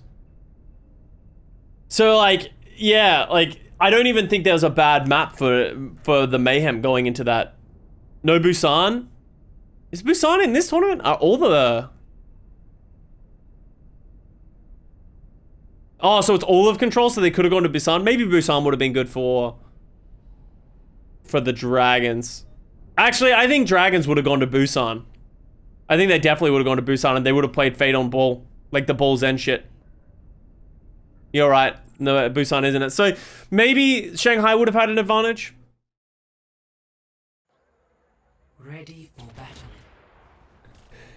Busan has Rush in the indoor round. Yeah, but I think it has the least amount of Rush out of all of them. You know what I mean? And then, yeah, and then they would have had Havana. Like, Mayhem would have almost certainly preferred to have gone to Havana over Dorado, I would have said. A lot of teams play, but yeah, I don't think you have to play Brawl on Mecha base. You can easily play the Wrecking Ball style.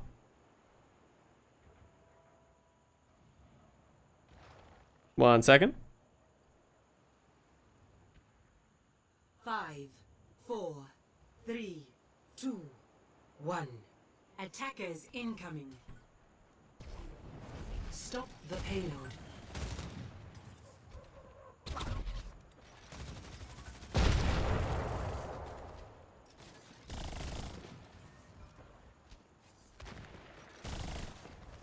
Alright. I am back. Alright, so we're starting up the map. We're going to see Dragons play the Wrecking Ball Sombra Tracer compositions while Florida's going to play the same thing, but... Oh, actually, no, that's right. So, Shanghai is playing Dive, but with an Ana and a Wrecking Ball. I don't know why Shanghai just, like, don't, like, just, like, hey, if we're going to play Wrecking Ball, we're going to play Zen. Maybe because Izayaki doesn't feel like he can stay alive on the Zen on attack. But I feel like if you're going to play the Ana, you're better off just playing the Winston. So, I don't really understand why they like doing this Ana Wrecking Ball stuff. I feel like it's just not as good, but hey, we'll see how the Dragons go. We got the Lip Sombra, so we can raise. If I remember correctly, Lip has some good Sombras. This was actually a big mistake from the Florida Mayhem here, and it's really worth noting. So Florida playing the high ground as you should, get some spam, get that kind of stuff. As soon as this happens, they need to start rotating, and they need to go faster, because here's what happens. They're just too slow on the rotate. Gangnam Jin gets caught in the wrong spot. They can't keep him alive, and that literally just, like, that's the worst case scenario of when to lose that fight as well. They lose Gangnam Jin. Great dive from the Shanghai Dragons, and they literally only get one fight on the first point. First point is one of the hardest points to cap, especially if they're gonna play a Wrecking Ball. Like, I don't think Wrecking Ball is anywhere near as good as Winston, but they get away with it just for that, and now Wrecking Ball is better on second point than I think the Winston, because the Wrecking Ball can just move around more. So all of a sudden, the Dragons are playing to an advantage. And the Florida Mayhem are sort of playing from behind. Is it true? Big Boss Pine is back. Yes, it is true for Dallas. Oh my god. He almost didn't get hit by that. Good spy checking from the from the Mayhem. OG Ball, yeah, OG Ball is nowhere near as good as his Winston. Yaki gets a stick on Izayaki, which was a big play. Here's my problem with Florida Mayhem as well. Like, they have to know Lip has this EMP, right? And I remember seeing this when people were like, oh my god, has Lip changed? Oh my god, Lip EMPs are finally good. I don't even think that's true. I honestly think Florida Mayhem play themselves. BQB gets pushed down, which is a good play by Fate. But like, they all just like overcommit like crazy here to take this fight. Like, even Gangnam Gym drops. Like, they're not even playing around as if an EMP is about to come. This is the world's easiest EMP. Look at this. Blop. 5-man EMP. Like, that's... as much as that's good play by Lip, that's also just really bad play by the Mayhem. They just were not prepared in any way to deal with that.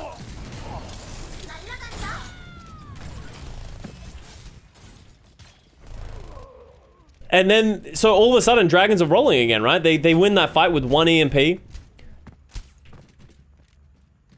Slime is still only 30% to rally because he had to switch off of Mercy. So how do they get this positioning back? So Yaki Tracer is all the way over here. Multiple times during this map I said, what the fuck am I watching? Yeah. It feels like Florida are kind of like boomed at this point, which seems weird, but or just not even boomed. They just look lost of like how they want to play it. I feel like their backline is grouping up way too much at certain times. Yeah, like BQB and Yaki splitting up here and getting the pick on Fleta and all that kind of stuff. This is like very vintage Florida Mayhem. This Flux is nuts. Great Flux. Pretty much guarantees the fight from Florida Mayhem, and they hold from here. So this is a really important hold, because I think this is probably one of the most defensible points that we have in the entire like Overwatch game, is when you can have your backline stay pretty safe on the high grounds, and the other teams have to attack from the low ground and get that positioning somehow. So it's pretty sad how the Dragons end up opening this up, but we'll see that happen in real time.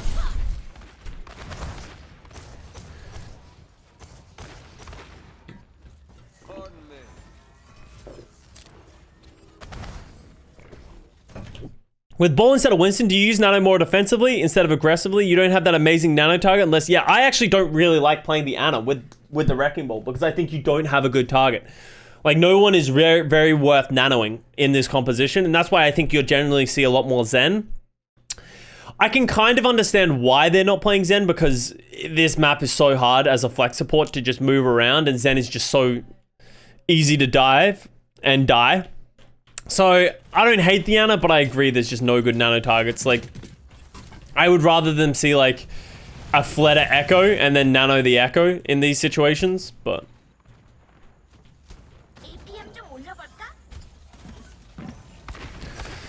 So, Dragon's trying to take the space, try and get the control. Fate is in a lot of trouble here. Like, I just really don't like that he's still on Wrecking Ball. I'd much prefer to see him switch to his Winston. And Fate stays this Wrecking Ball, I personally think, just to have the mines. And then look at this. Look at where the mines get dropped. They're just literally so not good at all. Fate even dies for it. But it does hit a great pulse bomb onto Slime, but that cost him so much.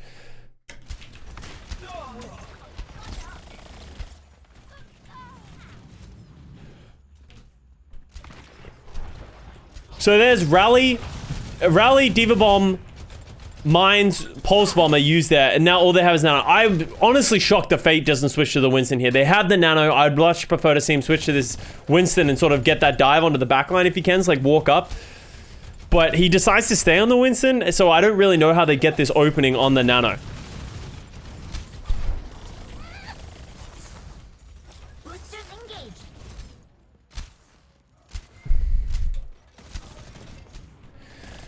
So you can see them like, Dragons just don't really know how to get space here. They really don't. So Lip EMP is what they have to rely on. They have to get so much value out of this Lip EMP. I almost think it's worth just EMPing the backline here. Gangnam Jin actually recognizes, this is great recognition from Gangnam Jin, realizing that he's getting isolated. It's taking them too long to get here that Gangnam Jin has to run away. I love this EMP from Lip. I really do. I think recognizing that the backline is splitting up and trying to like play this way and just consolidating on the tanks, isolate the tanks, kill the tanks, was so smart. He gets both tanks killed. Like, the backline doesn't matter if they don't have any tanks to like touch the point. So that was actually a really good EMP by Lip. So you do need to give him credit for that one. All systems checked out. And they're gonna get the cap off of that. Forward China. The payload has reached the checkpoint. It's just a tempo EMP, right? Like you don't need to hit 6, but if you can isolate like 1 or 2 targets, if you can guarantee 1 kill from your EMP, it's almost certainly worth it. As long as it doesn't cost your team too much. Oh, Lip did not realize he didn't have a translocator anymore. Oh shit! Oh, guys, help!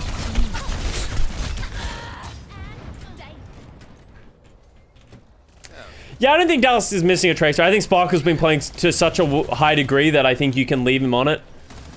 Obviously, we'll see in the long term, but Sparkle, hey, you can't doubt Sparkle until... I've already done my doubting of Sparkle, and he tweeted at me about it, calling him a D tier Tracer. So I think he's been playing really well. Probably A tier, maybe B tier.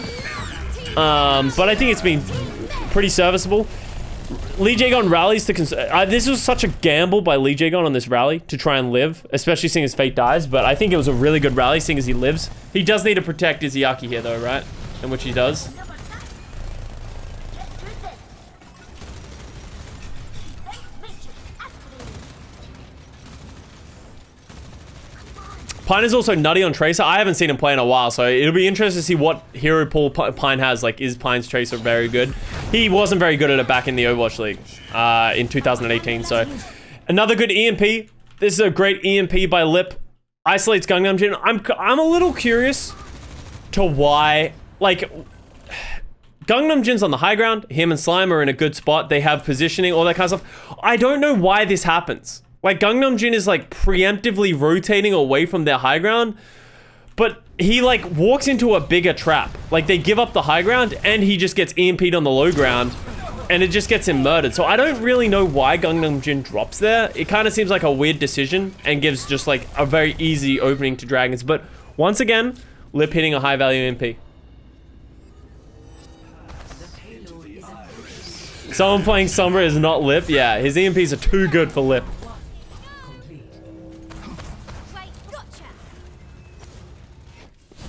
How come ours turnover of rate of retiring players so high? It's not really, if you think about it. How many players have we had retire over the history of Overwatch League? Like, remember, there's a lot of players. So there's like 150 players. How many players have retired? There's not a crazy amount. It's like 20 players have retired. 30 players have retired. And it's honestly just, it's not even like, not many players have retired like me, where it's like, I probably could have kept playing, like why I had a contract to keep playing. A lot of players just, they get replaced. And that's not really retiring, that's getting replaced. There are I would say the number of players who have retired who could have kept playing is like 15. So, yeah, and like, yeah, like you gotta remember, early seasons of Overwatch League, there are a lot of players that just shouldn't have been in the league, or like weren't very good, or it's such an early esport that there's always going to be higher turnover rate. I also think the idea of homestands, this is one of the I'll talk personally, the idea of having to travel literally the whole year for homestands was a big turn-off for me, and I think a lot of other players with that as well. A lot of players don't like the sheer amount of travel that was going to be expected in 2020. That a lot of players decided to pull out. Yeah, and as Daikon said, it's a brutal schedule. Like, it takes everything that you are to be in the league. Like, there's a lot of people who, like myself, who had been playing for 5 years, 4 years, 5 years, that we've done this shit for a while. We've traveled a lot. We've done this kind of stuff. There's only so many years you can do that for. The Florida Mayhem Season 1 roster, but the Florida Mayhem Season 1 roster didn't retire. Like, that's just, they got overtaken. I guess you would say higher turnover rate, but I think the best players in the league weren't in the league in 2018. There was a lot of nepotism. There was a lot of people that didn't deserve to be there, etc., right? And just great turnover of great players coming in from contenders as well, so.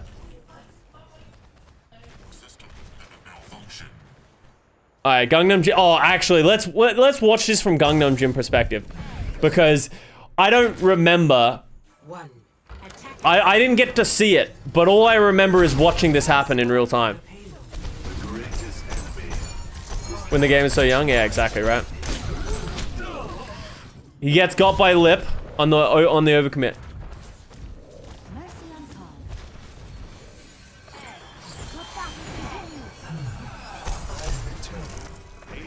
This is my first game reviewing of the weekend.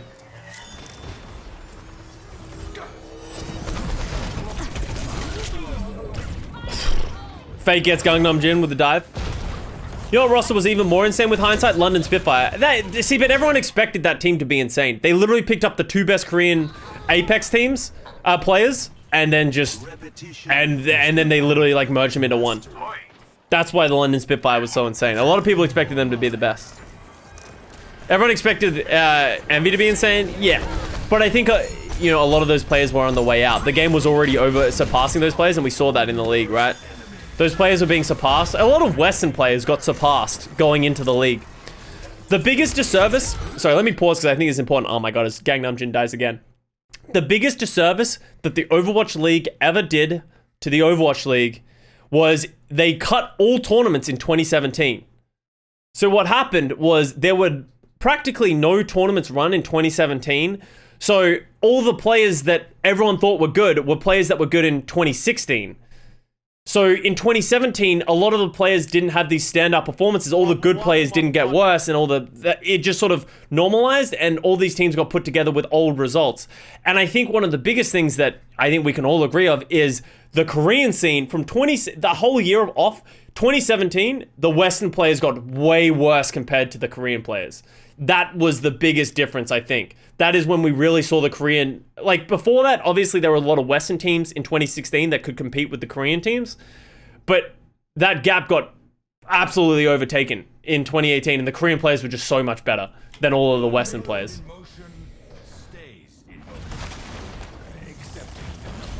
Yeah, in anticipation of the league, what happened was Blizzard, they took away the rights for all of these third-party tournaments happening in 2017. So we didn't get any DreamHacks, we didn't get any E-Leagues, we didn't get any of those travel tournaments.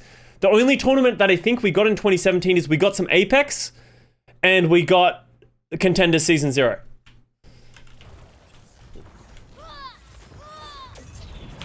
So we trade chases. And then World Cup, yeah. Why did Blizz do that? I think they wanted to... I actually don't even know why they did it. You'd have to ask them.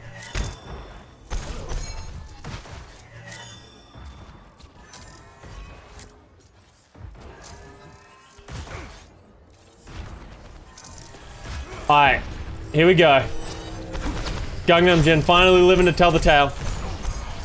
So far, it's literally just been Gangnam Jin dying on cooldown and not being able to get space. Okay, so they finally got the space. It's a good res by Lee Jae Gon, but Izzyaki also dies to Yaki because Yaki's just sick. Bob on Bob action. Gargoyle taking space. Alright, this is just a clean push by Mayhem, just getting all the picks where they needed to, right? Fate did a great job of stalling this point, though.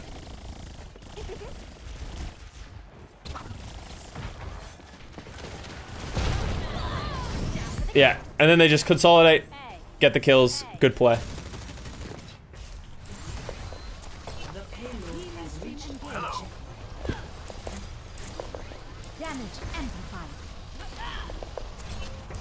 Ooh. Alright.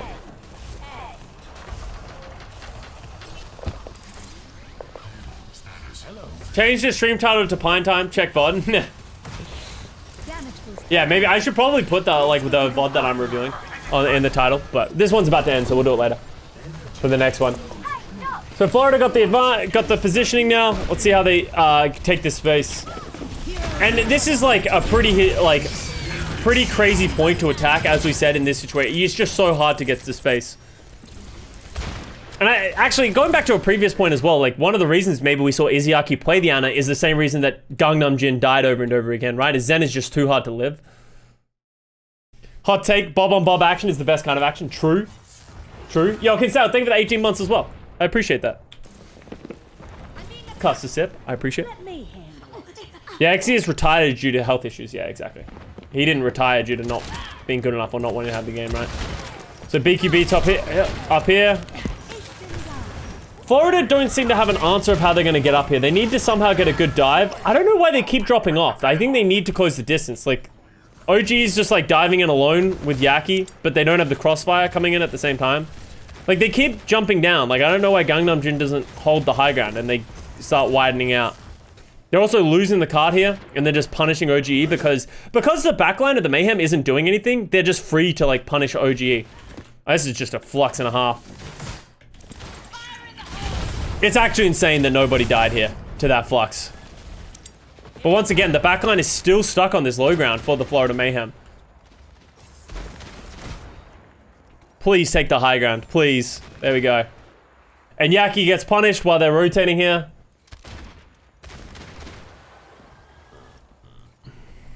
Hey.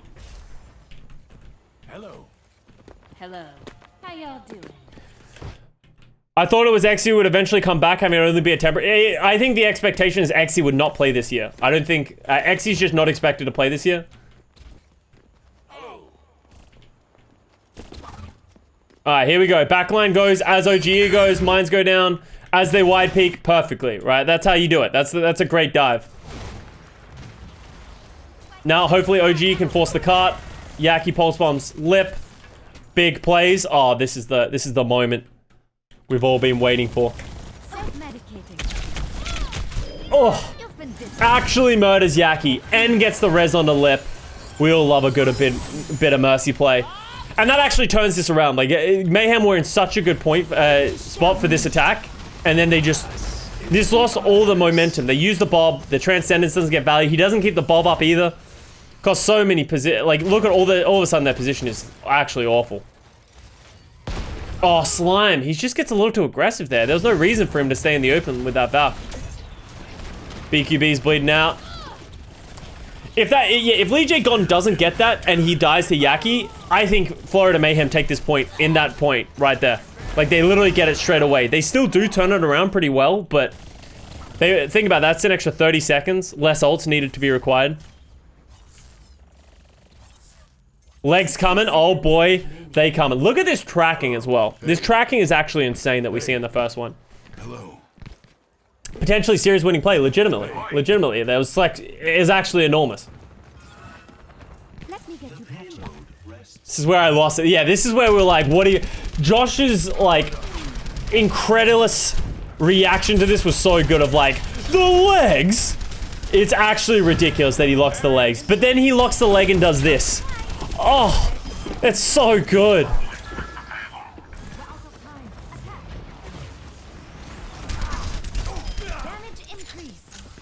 Hey.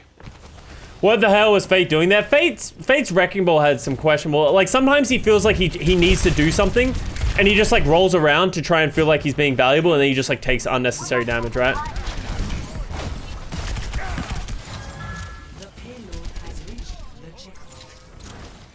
Who do you think is the best ball in NA? Who's the best ball in NA? That's a good question. I don't think it's OG or Fearless, though. That's the funny thing.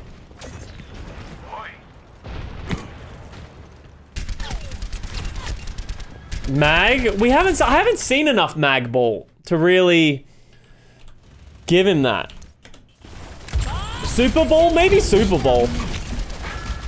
I feel like we haven't seen a lot of Super Bowl either. We have seen him played a little bit. I don't know. I actually don't think we have an answer to that yet. Because the NA didn't play a lot of ball this. They played a lot of Winston and Ryan, right? It's Smurf and I don't think it's close. Interesting. Have we seen much Smurf ball? I don't remember it too well. If he has, I can't really put it too much. Alright, so there's the flux. Good flux by Gargoyle. They drop the mines. The mine flux combo is somewhat unconventional. Like, literally, this is just disrespectful to Void. Just gets thrown down into the mines.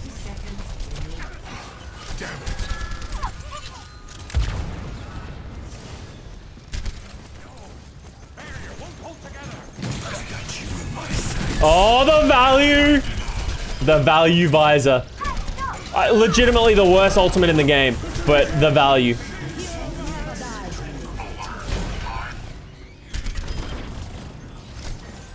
Look at this pulse bomb, actually. This pulse bomb was so big. This is actually like another series winning. Like, it could have been close if Slime lives there, they could easily have turned this fight, but because Slime dies, that pretty much opens everything up. Oh, good pulse bomb by Yaki as well. Yaki tried his damnedest to win this fight.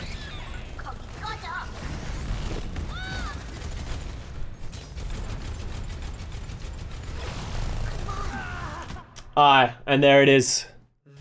Wait, we actually got a hot take. Legs are underrated after the recourse spread change. Old is still Garbo unless you're up against the Pharaoh Echo, and it's not as good as McCree Ash in general, but when we need the flanking power of Tracer but also need to hold the high ground, he's great. I don't think Soldier's that good. I think it's good for the speed and like moving on the flank, as you said. Like, so that BQB one where he ran coast and he went up, yeah, like that's the best case scenario. But as you said, his ult is trash and he doesn't have enough burst damage, especially from distance because the rocket is very hard to hit. Just doesn't have enough burst damage that it's either healed or mitigated by a shield. And that's why you generally don't see him played that much. I can understand, like, I understand the underrated. Maybe I get your hot take, but like even when Sparkle played him, I don't think if he could play McCree, he would play McCree. Like the Soldier isn't that valuable. Has cracked aim. If you have cracked aim, you're better off playing McCree. McCree and Ash just do so much more raw damage from range that it's just way better. Soldier's good against the ball. I'm pretty sure that the McCree is just more consistent, more damage. Yeah, and you have the flashbang, right? Like, it's okay. Soldier's okay. It's not the worst pick, but just at the highest level, I just don't think it's very good. That's it for the review. As I said, that was some pretty big... It wasn't the best play we've seen. There was some pretty crucial mistakes. The big moment where I think Mayhem kind of dropped the ball and the spaghetti hit the floor was Gibraltar. Like, I think that was just such a big mistake that there's no coming back from that.